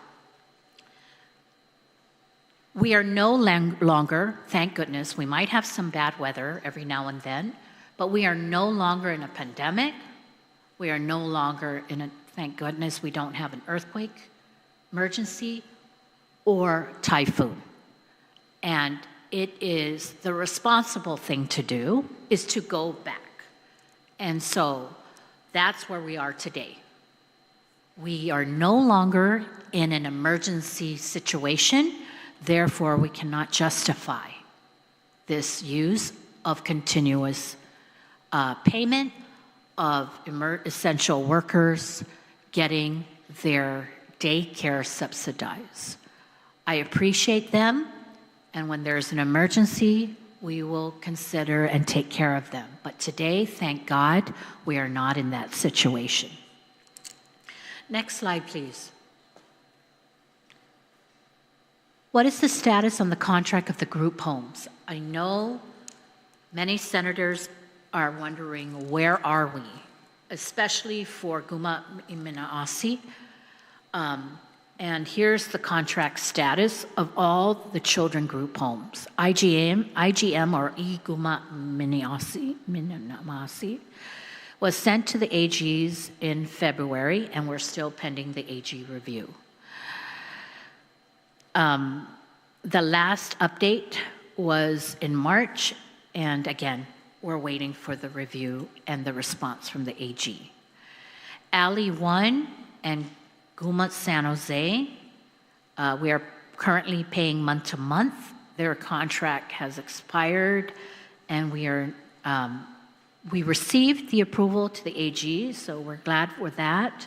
We're forwarding to move forward with the RFP negotiations slated for FY26. Currently, we're at month to month with those contract vendors. Alley 2 was sent to the AG in December of 2024, and we are waiting for his response on that. How many social workers does BOSA have? And I bring this up because in prior year budgets, that's always been an issue. We currently have 29 today. And again, recruitment is going well. As I stated earlier, 6 more were put in place. How many child care compliance officers do we have? We have, as of June 2, the recruitment is in progress for 4 more. Are CCDF payments up to date? The answer is partially for May and June, pending provider payments. June is pending provider payments. So we are up to date, partially up to May. Next slide. The overview, you can read this, but basically we have a Bureau of, in the Division of Children's Wellness, which, by the way, I want to mention, the division is only, where's Heidi? 2 years old? 3 years old today. So I want to recognize Heidi Kanata, the Chief of the Division of Children's Wellness. Thank you, Heidi, and your team for all that you do and all the help that you give our children and their families. But it's a 3-year-old division. It used to be, believe it or not, somewhere in the Division of Welfare, but was pulled out and is a division, 3 years old. So you're no longer the newest division. Rob is with DHAP. The Bureau of, in that division, we have an overview of the Bureau of Social Services, BOSA, which again handles child protective services, foster care. Bureau of Child Care Services, child care assistance, child care licensing. The Preschool Development Grant, Birth to 5, that's a grant that will be ending soon. It supports early childhood care and education programs. Currently, this division alone has 96 WARM bodies, WARM staff. 54 are federally funded, 42 are locally funded, 63 are classified, and 33 are unclassified. Next slide, please. Some of the accomplishments, I've given you data for the accomplishments. First of all, let me just say that the coordinating interagency initiatives to build early childhood system capacity and earn national recognition, that is really important. I know Heidi and her team were recognized in a national platform for that. They also managed $20 million in grants with GITA. And you can read, there's a lot of things that we do in partnership with GITA.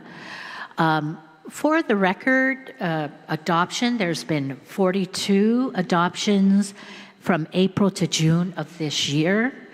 Family reunification from April to June was 7. You have data on the right of the number of families receiving child care subsidies, number of 3,600, number of children enrolled in subsidy programs, 4,000 plus, monthly average cost of child care subsidy monthly that we pay out, $2 million. Number of licensed child care centers, 71 in the island. Number of licensed exempt school-age child care providers, 56. Number of licensed exempt relative and in-home child care providers, 95.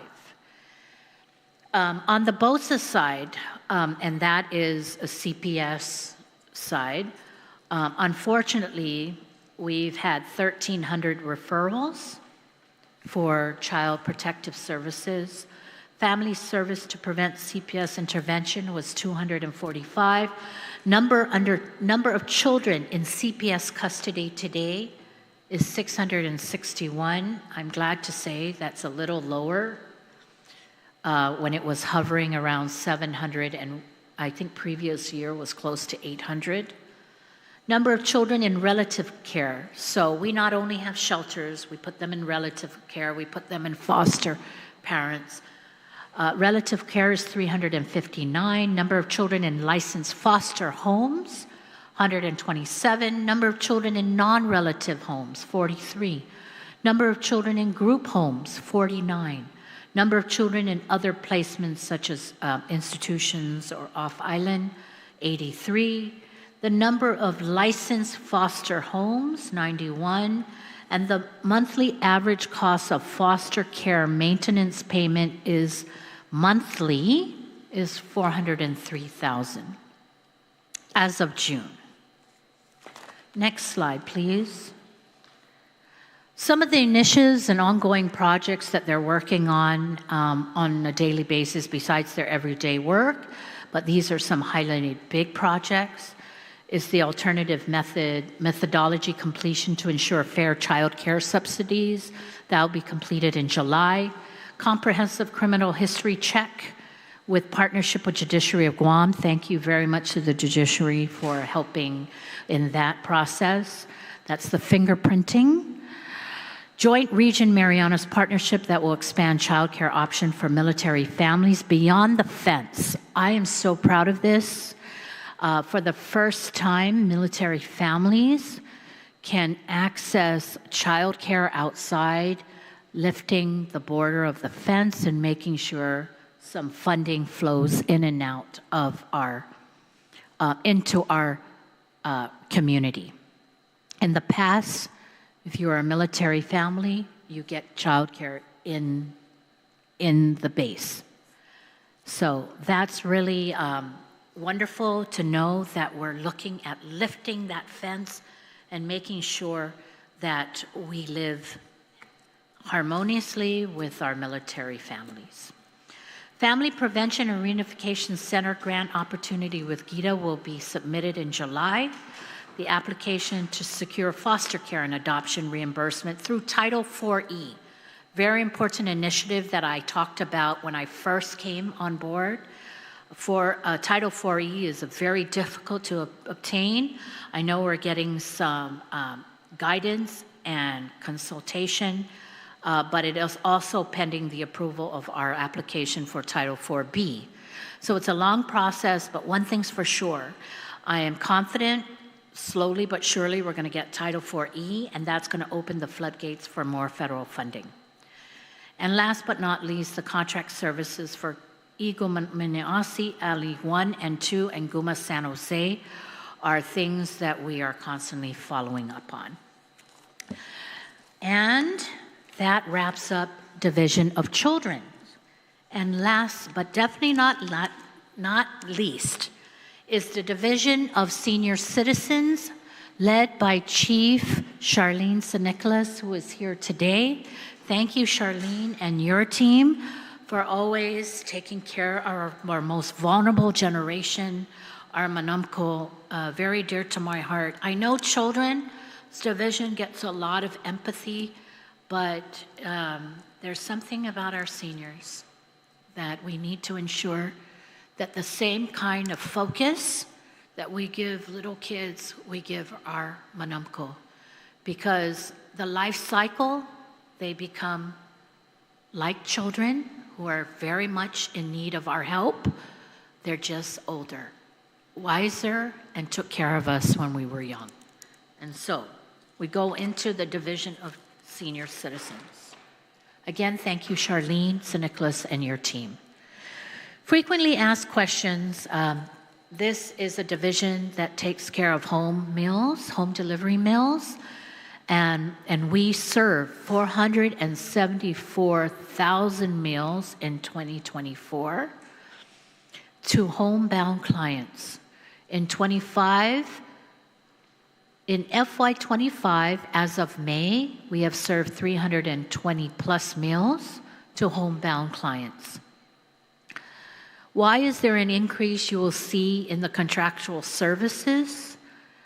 This is just due to national increase of inflation that in compliance with Public Law 26-111.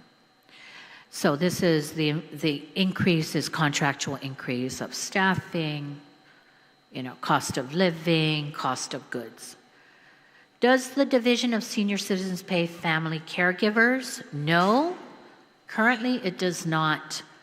But I want to say that this is something that the Medicaid team or public welfare is going to be looking into. Similar to how we pay child care for children, we're going to look on how we can pay for adult care for family members that can stay with their families, to be able to pay them instead of having to go out and work elsewhere and worry about who's going to care for their elderly. It's not allowed, but Medicaid is allowed. Again, this is all about re-diverting some cost savings in Medicaid, and we're definitely going to look into that. Okay? Does the Division of Senior Citizen have a wait list? Yes, we do. I will own that, but we own it because only in the contracted in-house services due to our vendor having difficulty to recruit. That is a service that is outsourced, and of course, for safety reasons, they will not see everyone they need to see. There is a staff and patient ratio that they must comply with, but we're happy to report there is no wait list for homebound meals. Next slide, please. This is an overview of what the Division of Senior Citizens addresses every day. They have the Bureau of Administrative Support, the Bureau of Program Administration and Development, the Bureau of Adult Protective Services, APS, like CPS. Adult Protective Services is within Public Health in the Division of Senior Citizen, and the Bureau of Community Support. Very small division, but mighty. Number of employees, 15. 3 are federally funded, 12 are locally funded. There are 15 classified, all classified employees. Next slide, please. Some of their accomplishments, you have the data set in front of you. I won't go through it, but it is important to note that in our adult daycare, we have 88 served, case management 1,500, in-house services 418, legal assistance services in partnership with Guam Legal Services, 364, or I'm sorry, the public defender.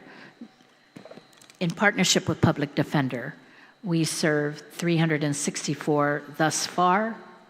Senior Citizens Operations, 748 are being served in the different senior citizen centers around the island, and 116 transportation services. Elderly nutrition meals in FY25 thus far, 805 congregate meals are served, and as I mentioned earlier, 1,900 meals for homebound meals are served. Family caregiving, 224 clients are served through the National Family Caregiving Program. Next slide, please. More accomplishments and data. Of course, we do referrals. Adult Protective Service, we have looked into 296 official complaints thus far. And you can see the other information that we do, presentations, outreaches, and Medicare beneficiaries. We are not the Medicare office, but we share Medicare information. Next slide, please. The Division of Senior Citizens Initiative. Thank you, Charlene, and your team. They're going to be going after some federally funded federal funds through grants that are due in July, so we wish them well. I have all the faith. 2 grants, and we hope we will get them. That's an advanced state implementation of National Strategy to Support Family Caregivers Grant and the Elderly Justice Innovation Grants Program. And I think that wraps it up. Thank you, Chairman Chris Duenas, my chairwoman, Sabrina Salas Montanani, and thank you to Senator Sean Gumatau for staying within the 2-hour presentation.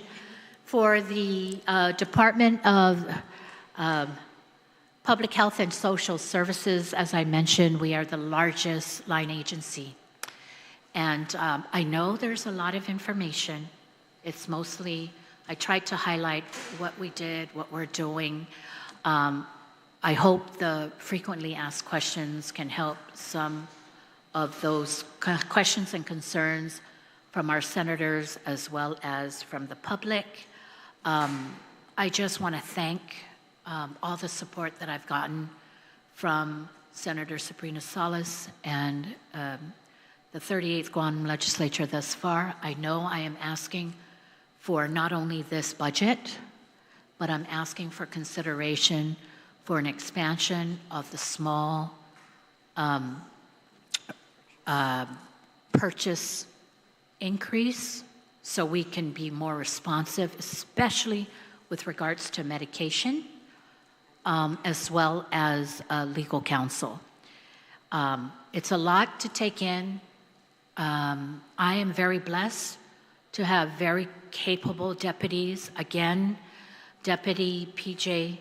Camacho has direct oversight on Division of General Administration, Division of Environmental Health, and the Division of Public Health. Very capable former Senator Amanda Shelton, very in line with all the initiatives and all the programs that was dear to her heart as senator, and so very fitting. She has direct oversight for the Division of Children, the Division of Senior Citizens, and the Division of Homelessness and Poverty Prevention. And I continue to oversee the Division of Public Welfare. It's a finance division. It's what tickles me. I enjoy being challenged. I'm thankful for Governor Liu and Lieutenant Governor Josh Tenorio support in giving me this opportunity to serve my people. And the department is here to serve. I think all my 7 division chiefs and my 2 deputies, the wonderful thing I feel is we're all in line. We want to help our most vulnerable. And so we're here, and I'm open to any questions and continue to be open to questions, whether today or before the budget session. So thank you, Sidus Maasi. Biba Betness, happy liberation. Sidus Maasi, Director Teresa Ariola.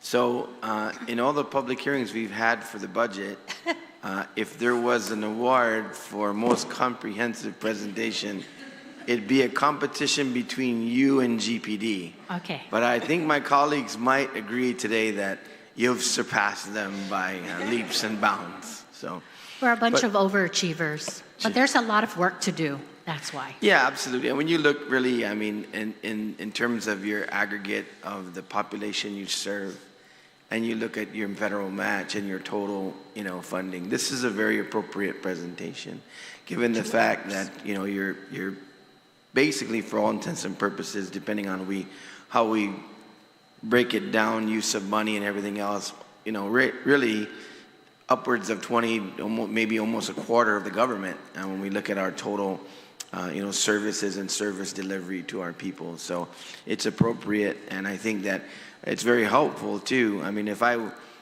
wasn't able to attend this hearing, but just went through and sat at my desk and read this presentation, I think I could walk away with a pretty decent understanding of what's going on, and also kind of the justification of the request. But with that, I will go to our chairwoman on health, Senator Sabrina Salas Montanani, to ask any additional questions that she may have or comments. Thank you, Mr. Chair, and thank you, Teresa. This really is extremely informative. And I love the fact that you put in the frequently asked questions, because I did have quite a few questions with the potential impact of the big, beautiful bill. But I don't think I really need to ask anything related to that. So I wanted to just ask some questions regarding the public health one space, because I get a lot of questions from the veterans regarding moving out of the Hessler office, and I see that the bid opening, it states July 1st. It's open. What's the timeline in terms of moving into one specific consolidated office? Not soon enough. Right. It's very difficult when you're in 17 locations. I can't even call a manager's meeting very quickly because I need to give time for my staff to drive safely down to Hessler, which is currently the building in question, which I know in the future is going to be the home for the veterans and the veteran organizations. Senator, as soon as we hear back from the Attorney General, it's above 500,000, so it requires his review, and we're following up. We appreciate that he is aware of the urgency. I know that his capable lawyers are reviewing it. I can't answer when we're going to get that. That's the Department of Public Health. We work with so many agencies, so many other people outside my realm. So I can only ask and express the urgency. And so we wait anxiously and patiently for the Attorney General's response so we can move forward. But is there a timeline in terms of when you... Hopefully, I would like to be in it right after the new year. If not sooner. We need to know who bid. I'm not aware of who bid. I know there's going to be negotiations. I'm not sure what the space is going to look like, so we're going to have to be moving ready, because while we're making sure that the space is ready for us, we need to continue services where we are. We can't shut down for a week just to move. I hope no later than January. Hopefully it's before the holidays. I want to be out of there already, if that's any urgency. And what sort of cost savings are you looking at when you're able to consolidate into one location? I can't say because I don't know what the bid looks like, but today, whatever we're renting, we're just going to use that kind of rent to consolidate for the one space. There's not a request for more funding. It's the current rental that's going to be moved to the one space. I'm hoping with a better consolidation of phone lines, will be a savings.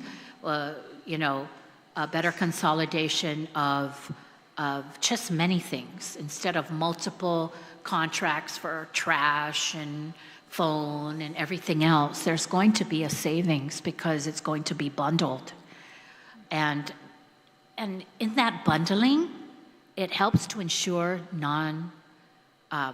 you make sure that we don't have any redundant misuse of things like phone lines that are not used and things like that. We have the opportunity with the new space to actually go in and really do it carefully and making sure that every phone, everything we need is exactly what we need and not just carried over from office to office.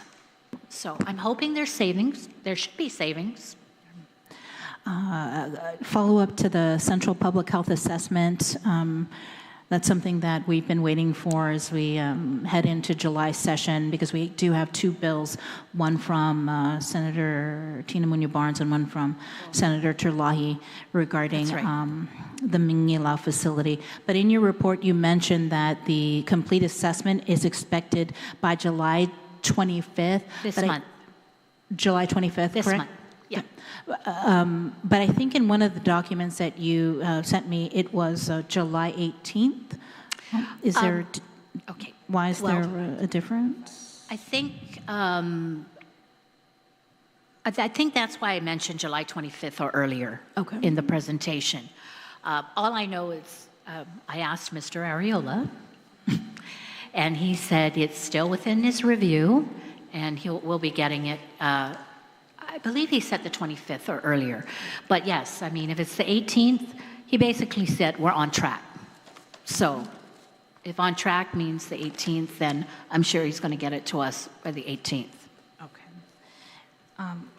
I did want to ask, because when I toured Magaʹhågan, I toured Guåhan, in Guåhan, one of the things that I asked your employees was maintenance, right? So I'm not sure in the budget that was submitted, do you guys have funding for maintaining these facilities? Because a lot of the employees were saying they're taking out the trash themselves, they're having to, clean themselves, because there's not necessarily a dedicated maintenance staff. Yeah, thank you for that question.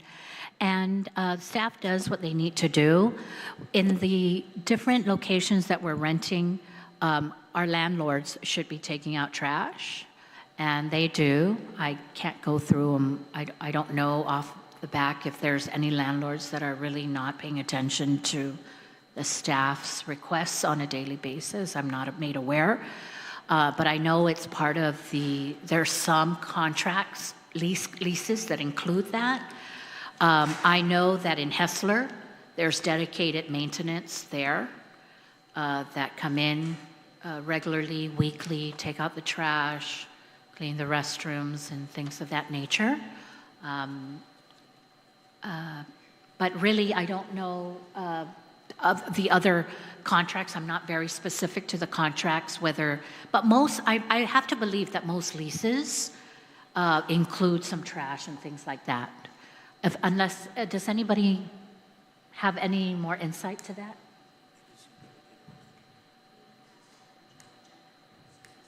WIC has janitorial services, I'm told, but there isn't a consistent. So this is the one thing that I look forward to, is the consistency on services for the one space.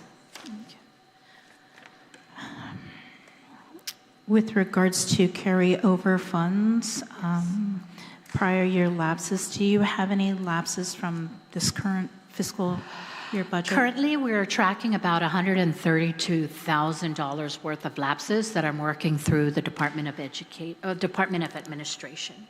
Mm-hmm. Priorly lapses, okay, are you talking about, are you talking about payments or identified lapses? Identified lapses. Okay, we have about $2.3 million that is, again, as I mentioned in the presentation, specifically allocated for the Division of Senior Citizens, Division of Public Welfare, and Division of Public Health. In the previous budget acts, we have been afforded the opportunity to carry forward lapses.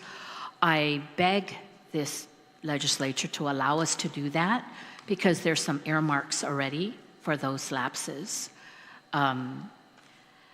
We don't anticipate to have lapses this year. That's because I'm paying bills on time. We're getting things paid and up to date. So no expected lapses this year, but prior year lapses we're using to take care of things. Mm-hmm. And so I ask that that same language be continuing in this fiscal year's budget act. Also, I know you've been mentioning it. You mentioned it earlier regarding legal counsel and your urgent need for that. And you have a copy of the draft bill. I'll wait and see what your comments are regarding that. But I wanted to go over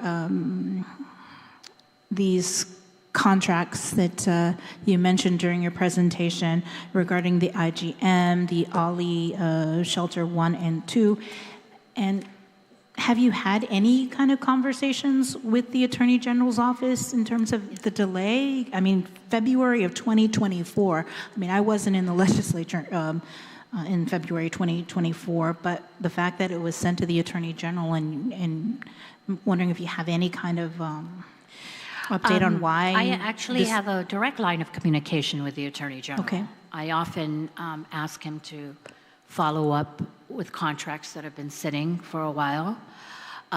We have staff in the dedicated divisions that speak directly to the Attorney General's office and do follow-ups as recent as this week. I do want to recognize that there there's so many more contracts, MOUs, documents that need the Office of the Attorney General's review. And I want to thank the Attorney General for the 4 provider contracts, health doctors and nurse provider contracts that came out, I believe, last week.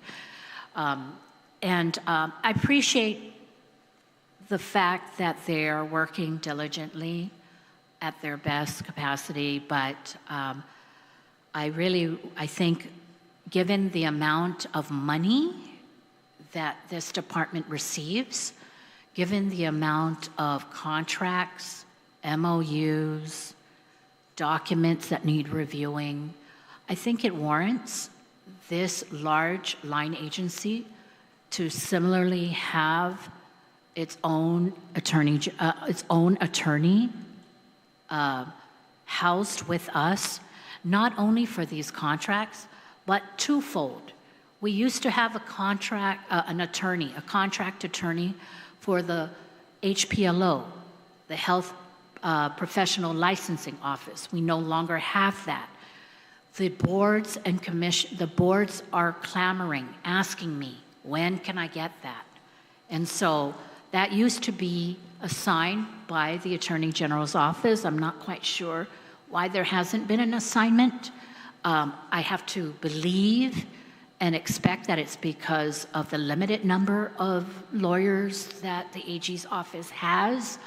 But unfortunately, despite the shrinking number of employees, whether it's in the AG's office or the Department of Public Health, the expectation is still there to perform, right? And so I'm just thinking outside, I have no issues with the Office of the Attorney General. I'm just trying to figure out how can I, the largest department in the line agency, move things quickly and efficiently without compromising the integrity of the review, of the legal review. And so this has nothing to do with the Attorney General. This is just has to do with the need for the department. Thank you for that. Procurement, Right. small, please look into that. I appreciate that. I know I haven't talked to you about that. I brought it up in the presentation about looking at our procurement, allowing, not the entire procurement to us, because I know we're not an autonomous agency, but allowing us an increase in our small purchase threshold.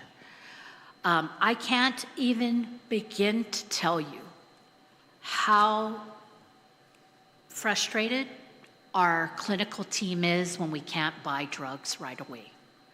We cannot, I run the health clinics. Dr. Bob Leon is on me all the time, and rightfully.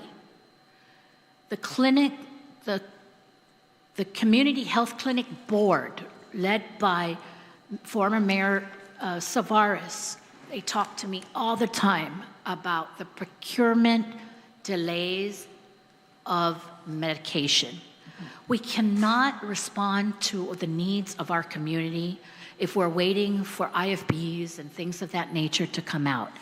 That, I agree, but in the meantime, we should have a mechanism in place that we can quickly buy some meds quickly while those IFBs and those large bulk purchases are happening. So it's for that alone, if nothing else, that I ask this body to please consider lifting my small purchase threshold, similar to how other departments, I think, have come before this legislature. And if we had to compare, I have a large budget compared to them. So I need to be able to move and have the flexibility as a manager to purchase these things quickly while the IFBs and the RFPs are going into place. Not in replace, but wow. And just having that tool, that management tool, to be more responsive to the people we serve, especially in the clinics. I hear you, and I think I can maybe discuss this with the finance chair and how we can address this for public health. A couple of other questions regarding funding for FF&E for a lot of these facilities that are coming online with regard to DHAP. And Okay. is there funding in this current budget to address the furniture and equipment that's necessary? I know you mentioned this $1.9 million grant from Congressman Moylan's. Okay. That efforts? 1 million, it's actually a total of 3.2. 1.9 is strictly for the lab. And the remaining, I think it's 1.3, is he has, and I'm not sure, did I even mention it? It's for children's, it's to identify and upgrade the CPS system. So we're thankful for that. With regards to your question about having funding, the funding we ask is for DHAP is specifically just for for our staff.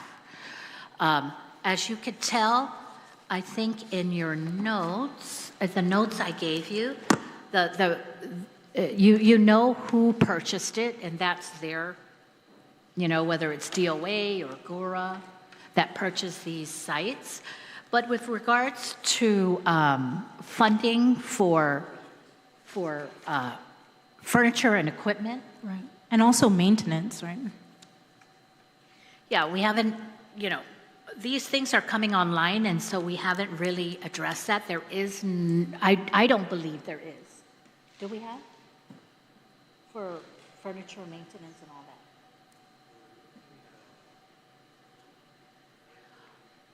that? Yes, thank you. Some of it is going to be reimbursable, right? So if folks go into these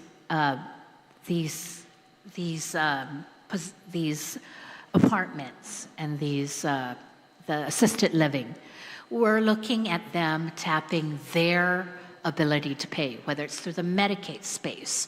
That's why Medicaid is looking at a waiver for assisted living and things of that nature. And so we're looking at recovering of rentals. So there's a whole business financial package that needs to be prepared for these rentals.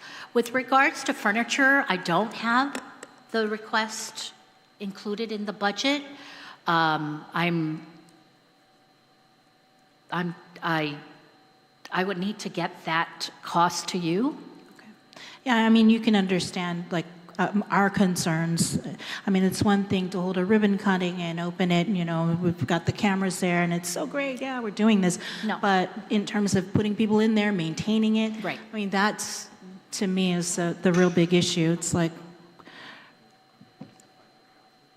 I said, you could just open the doors, but, maintaining it long-term and ensuring it's... Yeah.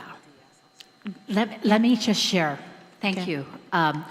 So the funding for example, the assisted living facility behind Rancare is fully funded. It is my understanding, and I know because we saw it, that the purchase of the facility included medical beds, for example. Then you have Latter-day Saints. Generosity in supplying all the other furnitures and material. So for that facility alone, which is the first to really go online, that's kind of done. It's a done deal. For the GURA 21, GURA has furniture included, but washer and dryers are included and things like that. So there's different already furniture and items in each. I can do a breakdown for that and what is lacking for each, if there is anything lacking for Who's each. paying for the utilities and, for these facilities? That is right now in discussion, and right now, for example, it's going to be DOA at the moment. But eventually, we're going to have to figure that out, whether it's going to eventually, it won't be in this budget because we don't have this in this budget, but I don't know in next year's budget, FY27, whether that's going to be portioned out to the managing department. Okay, I guess we can talk But about... I'm not. We're not because we didn't include it in the budget, and there is none, no money for it. I think the model for these facilities, like assisted living, a transitional assisted living facility, and these reunification homes, is that they should be self-sustaining. These folks are still paying their rent or their fees to be living in these spaces, and so that should cover what we need for utilities if we are responsible as the owners, but we are not necessarily the deed holders for, as Department of Public Health and Social Services, for these facilities. We're more of the programming and the managing. And providing, you said the manpower? Service, right. Yeah. Okay. I think maybe we can probably schedule a meeting and just kind of break this down a little further. But We'll I break did it down want, for you. I did Of want to what's commend. lacking in furniture and equipment, as well as some of the utility questions and things like that. But again, I just want to emphasize, these clients that are coming into these facilities, it varies, right? They may have their own income. They may be working. A lot of people are working. And so there probably needs to be, we definitely have to put together, or they're going to be afforded a sliding scale fee, whatever the case may be. But we will put a more comprehensive financial package on how these facilities are going to be sustained. But we are looking at charging their insurance as well. And so Medicaid is looking at assisted living waiver and other avenues. Okay. Well, I did want to commend your agency and your employees regarding moving forward with the accreditation, with the SNAP and the error rates, reducing it from, I guess, in 2023, 18% and cutting it in half to about 9% for 2024. And I don't think 2025 is out yet because I didn't see it uploaded to the USDA's website. I did want to get just a brief update on this Barry Dunn. The $38 million in the advanced planning document funding, is that what is funding the Barry Dunn? Is it a contract? Is it a memorandum of agreement? So currently it's the leverage and reuse. Okay.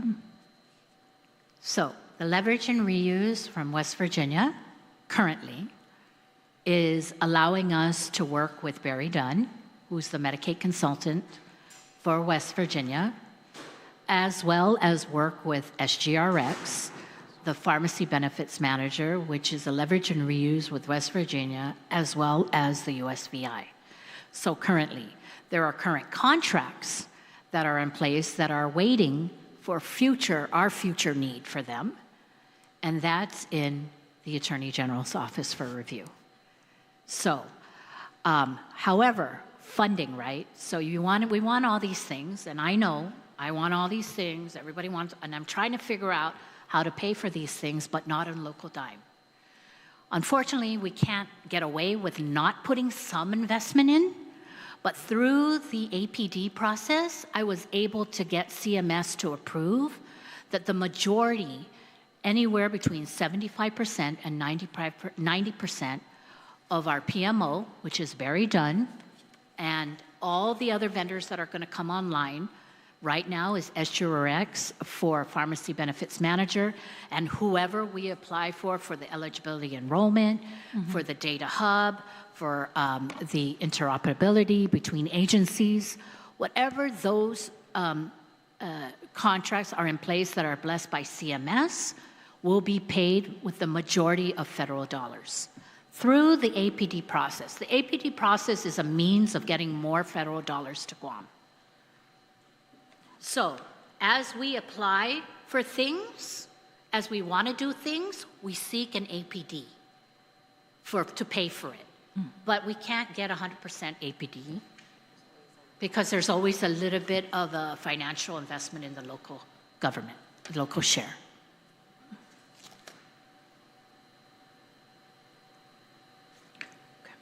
I think I'm going to stop here. Okay.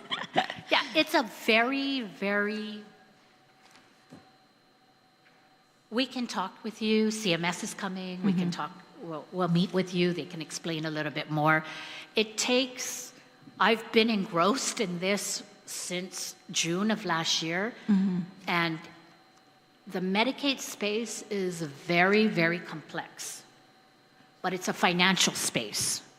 And you need to have a financial mindset to address and to approach it. I am just grateful that leverage and reuse is available so we can bring in the... If I had to learn everything of Medicaid to just get to applying for some APD dollars, it would take me at least... I mean, I think I'm pretty smart, pretty intelligent, but it'll take me at least 3 to 5 years to learn all the ins and outs of Medicaid. That's why I knew I needed a consultant that knows more than me, because our program was in jeopardy. We were on the lowest tier everywhere. And I did not want to be sanctioned. That's the last thing we want. And our people are just so dependent of SNAP, Medicaid.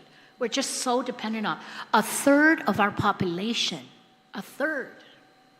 That's why we all, me, our entire team, you, everybody's holding their breath, hoping that nothing happens to Medicaid with this Triple B Act.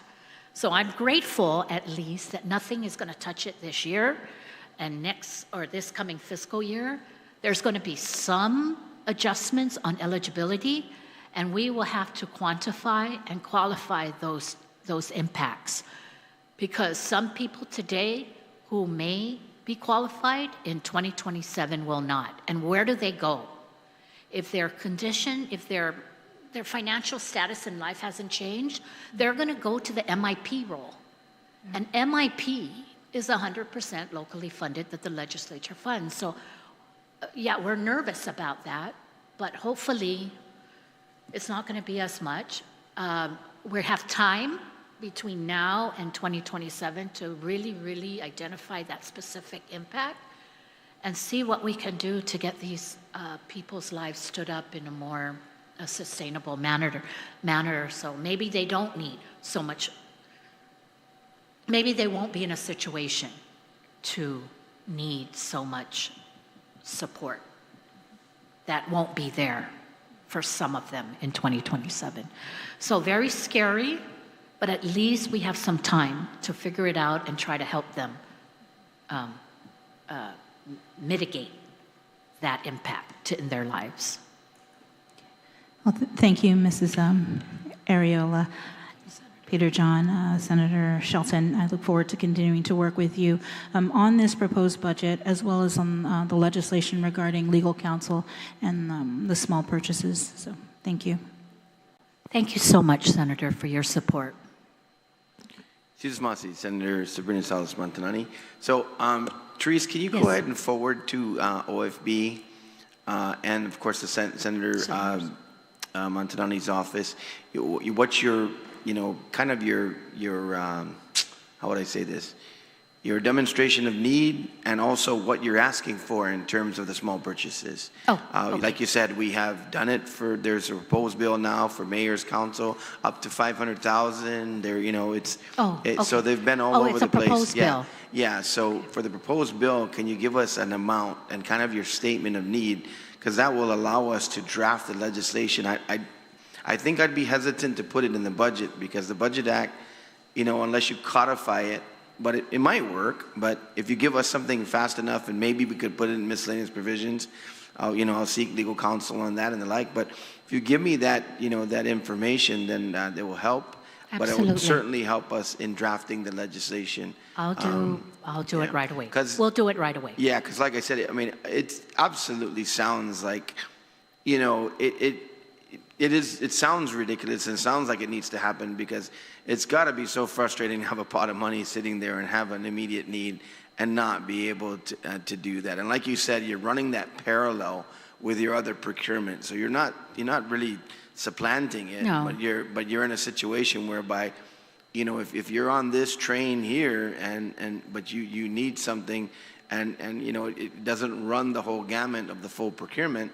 I mean, I just don't see why we can't do that, and why you don't have the built-in accountability, particularly when you're talking about medication, because that is you know, that's a paper trail right there. You know, you don't disseminate or you know, distribute medication without a full comprehensive you know, paper trail and accountability. So that just sounds a no-brainer, and we should be able to get on that. So please, like I said, just give us the narrative and give us the proposal. I appreciate that, Sure. Mr. Chairman, and you'll get that rather soon. Thank you. Senator Guåhan, please. Thank you, Mr. Chair, and thank you to Teresa and your team at Public Health for all that you do for the people of Guam. And when I started my government career, I got to say that much of the work with the guy that's sitting to your left, I did a lot of work, and much of the person I am and the government public servant I am today had a lot to do with the work with your department. So I want to say thank you so much publicly. I want to a couple of questions, because you must have been reading my mind on your presentation, because I had little questions. Didn't you know and I think had you a crystal answered many of ball them all week preparing? Oh, I know Thus, you have. the frequently asked questions. No, I know, and I figured I would, but let me just go with the one. I think your one big beautiful lease. Can we ask a little bit about your leases in your department? I know that there was an increase in your budget from 2 years ago, but for the benefit of the committee and the members of the public. For which one? For your building. I'm sorry, putting everybody in one place. But yes. if you were to take all that effort and put it into a building, what are some of the discussions that you've had? And I know we have public health going to come online in Manila, hopefully sometime at some point. But what about taking all that money and getting a building, and maybe outside of the Manila? Like buying a building? You have enough money, if you're looking at it, maybe to perhaps do some debt service? What do you think? We will. I think what's going to happen is, when we hear back of the responses of the IFB and see who responds, I think there is always the opportunity to discuss purchase. I wouldn't know. I know just by looking around and watching and talking to friends who are in the real estate business, that there are a lot of commercial space out there for rent. Whether or not they are for purchase, I'm sure anything is possible. Well, I mean, I think that you innovated by doing what you're doing in Manila at ULG. So, I mean, it's not out of the realm of possibilities to do that, at least in terms of a building. Which gets me to just one final comment, is I appreciate your candor relative to the One Big Beautiful Bill and the impacts of our local public health programs. I would wish that those folks that are down the road that head up the other and lead up this other branch of government, that they would have consulted, because this was the absolute much candor about the impacts. I mean, I think all of us, it's okay to say there's going to be a lot of bad things that are going to happen. That's not what you're saying today. No. You're saying that we're on track. And I think in our community, we need to have more of that honest dialogue, because what it does, it puts all of this committee into a tailspin trying to figure out how we're going to help. But when you come in here and say, we're not looking at that kind of impact until down the road. So I just want to tell you, I wish they would have been listening to you when trying to put out some of this effort. Well, I just knew that that's the elephant in the room. Everybody wants to know. You could call it a donkey too. You don't have to call it an elephant. Okay. But it's appropriate, right? So, I think, everybody was watching it, right? Everybody's watching the B bill act, what's going to happen, who's impacted. I have had more early morning Zooms with the National Association of Medical Directors, the, public health associations. Add ASHTO to that as well. I mean, I think that's what I'm trying to say, Nye, that kind of discussion, if we would have it would have been out in front of it. But I appreciate the candor today. And I think that in our other government agencies, I hope that they're watching, Mr. Chair, and I hope that they would do. I know you mentioned GPD, yes, very thorough, but public health in terms of your candor as a senator and policymaker, I do appreciate it because, and I'll wrap up with this, is that as I mentioned in the past in other public hearings, what we do here is not always going to be about money, it's going to be about policy. And I think I support your small purchase, I support trying to get legal counsel.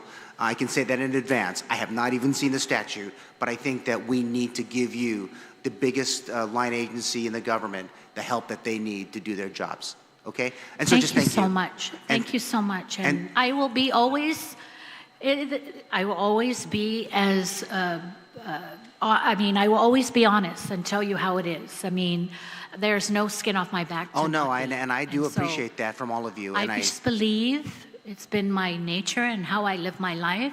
If I tell you how it is, then we can figure it out. Therese, how many more kudos am I going to give you? I'm just told you thank you. You can Thank keep going. you, but I'm You giving can it keep back going. to you. Thank you so much. Of course. And I do want to join our committee chair on health in those meetings. If you can, just don't forget me. I do want to kind of engage you guys as well. Thank you so much, Mr. Chair, and thank you, Public Health. Thank She you. just must see Senator Gumatautau. Yeah, and no question. I mean, so far this has been the model of reporting, and everybody's on pins and needles, right? Because I mean, outside of us debating our local appropriations and the like, I mean, the impact of federal, it's a no-brainer, right? In terms of so having this surety and knowing that for planning purposes, we're going to be really looking out to 27, at least it gives us that time, right? To and also our people that time, because I'm kind of trailing the Medicaid thing too. And I think really some of the eligibility stuff, I mean, say for example, was just employment. You don't know what the condition of the individual is, but that would be a person's maybe kind of a kick in the backside to say, man, you know what, even I might just need a part-time job or something like that to keep these benefits. So It's going to be nice to know what those are so that going forward, we may be able to adjust not just the government, but the individual by seeing, what are my new requirements, right? Some of it might be looking for employment, you know what I mean? So there might be, there's different things I think that are going to, I only have one big, beautiful question, and that is, I'm going to anticipate that the variance of the 3.373 is organic in nature. Yes. And then Very also, much so.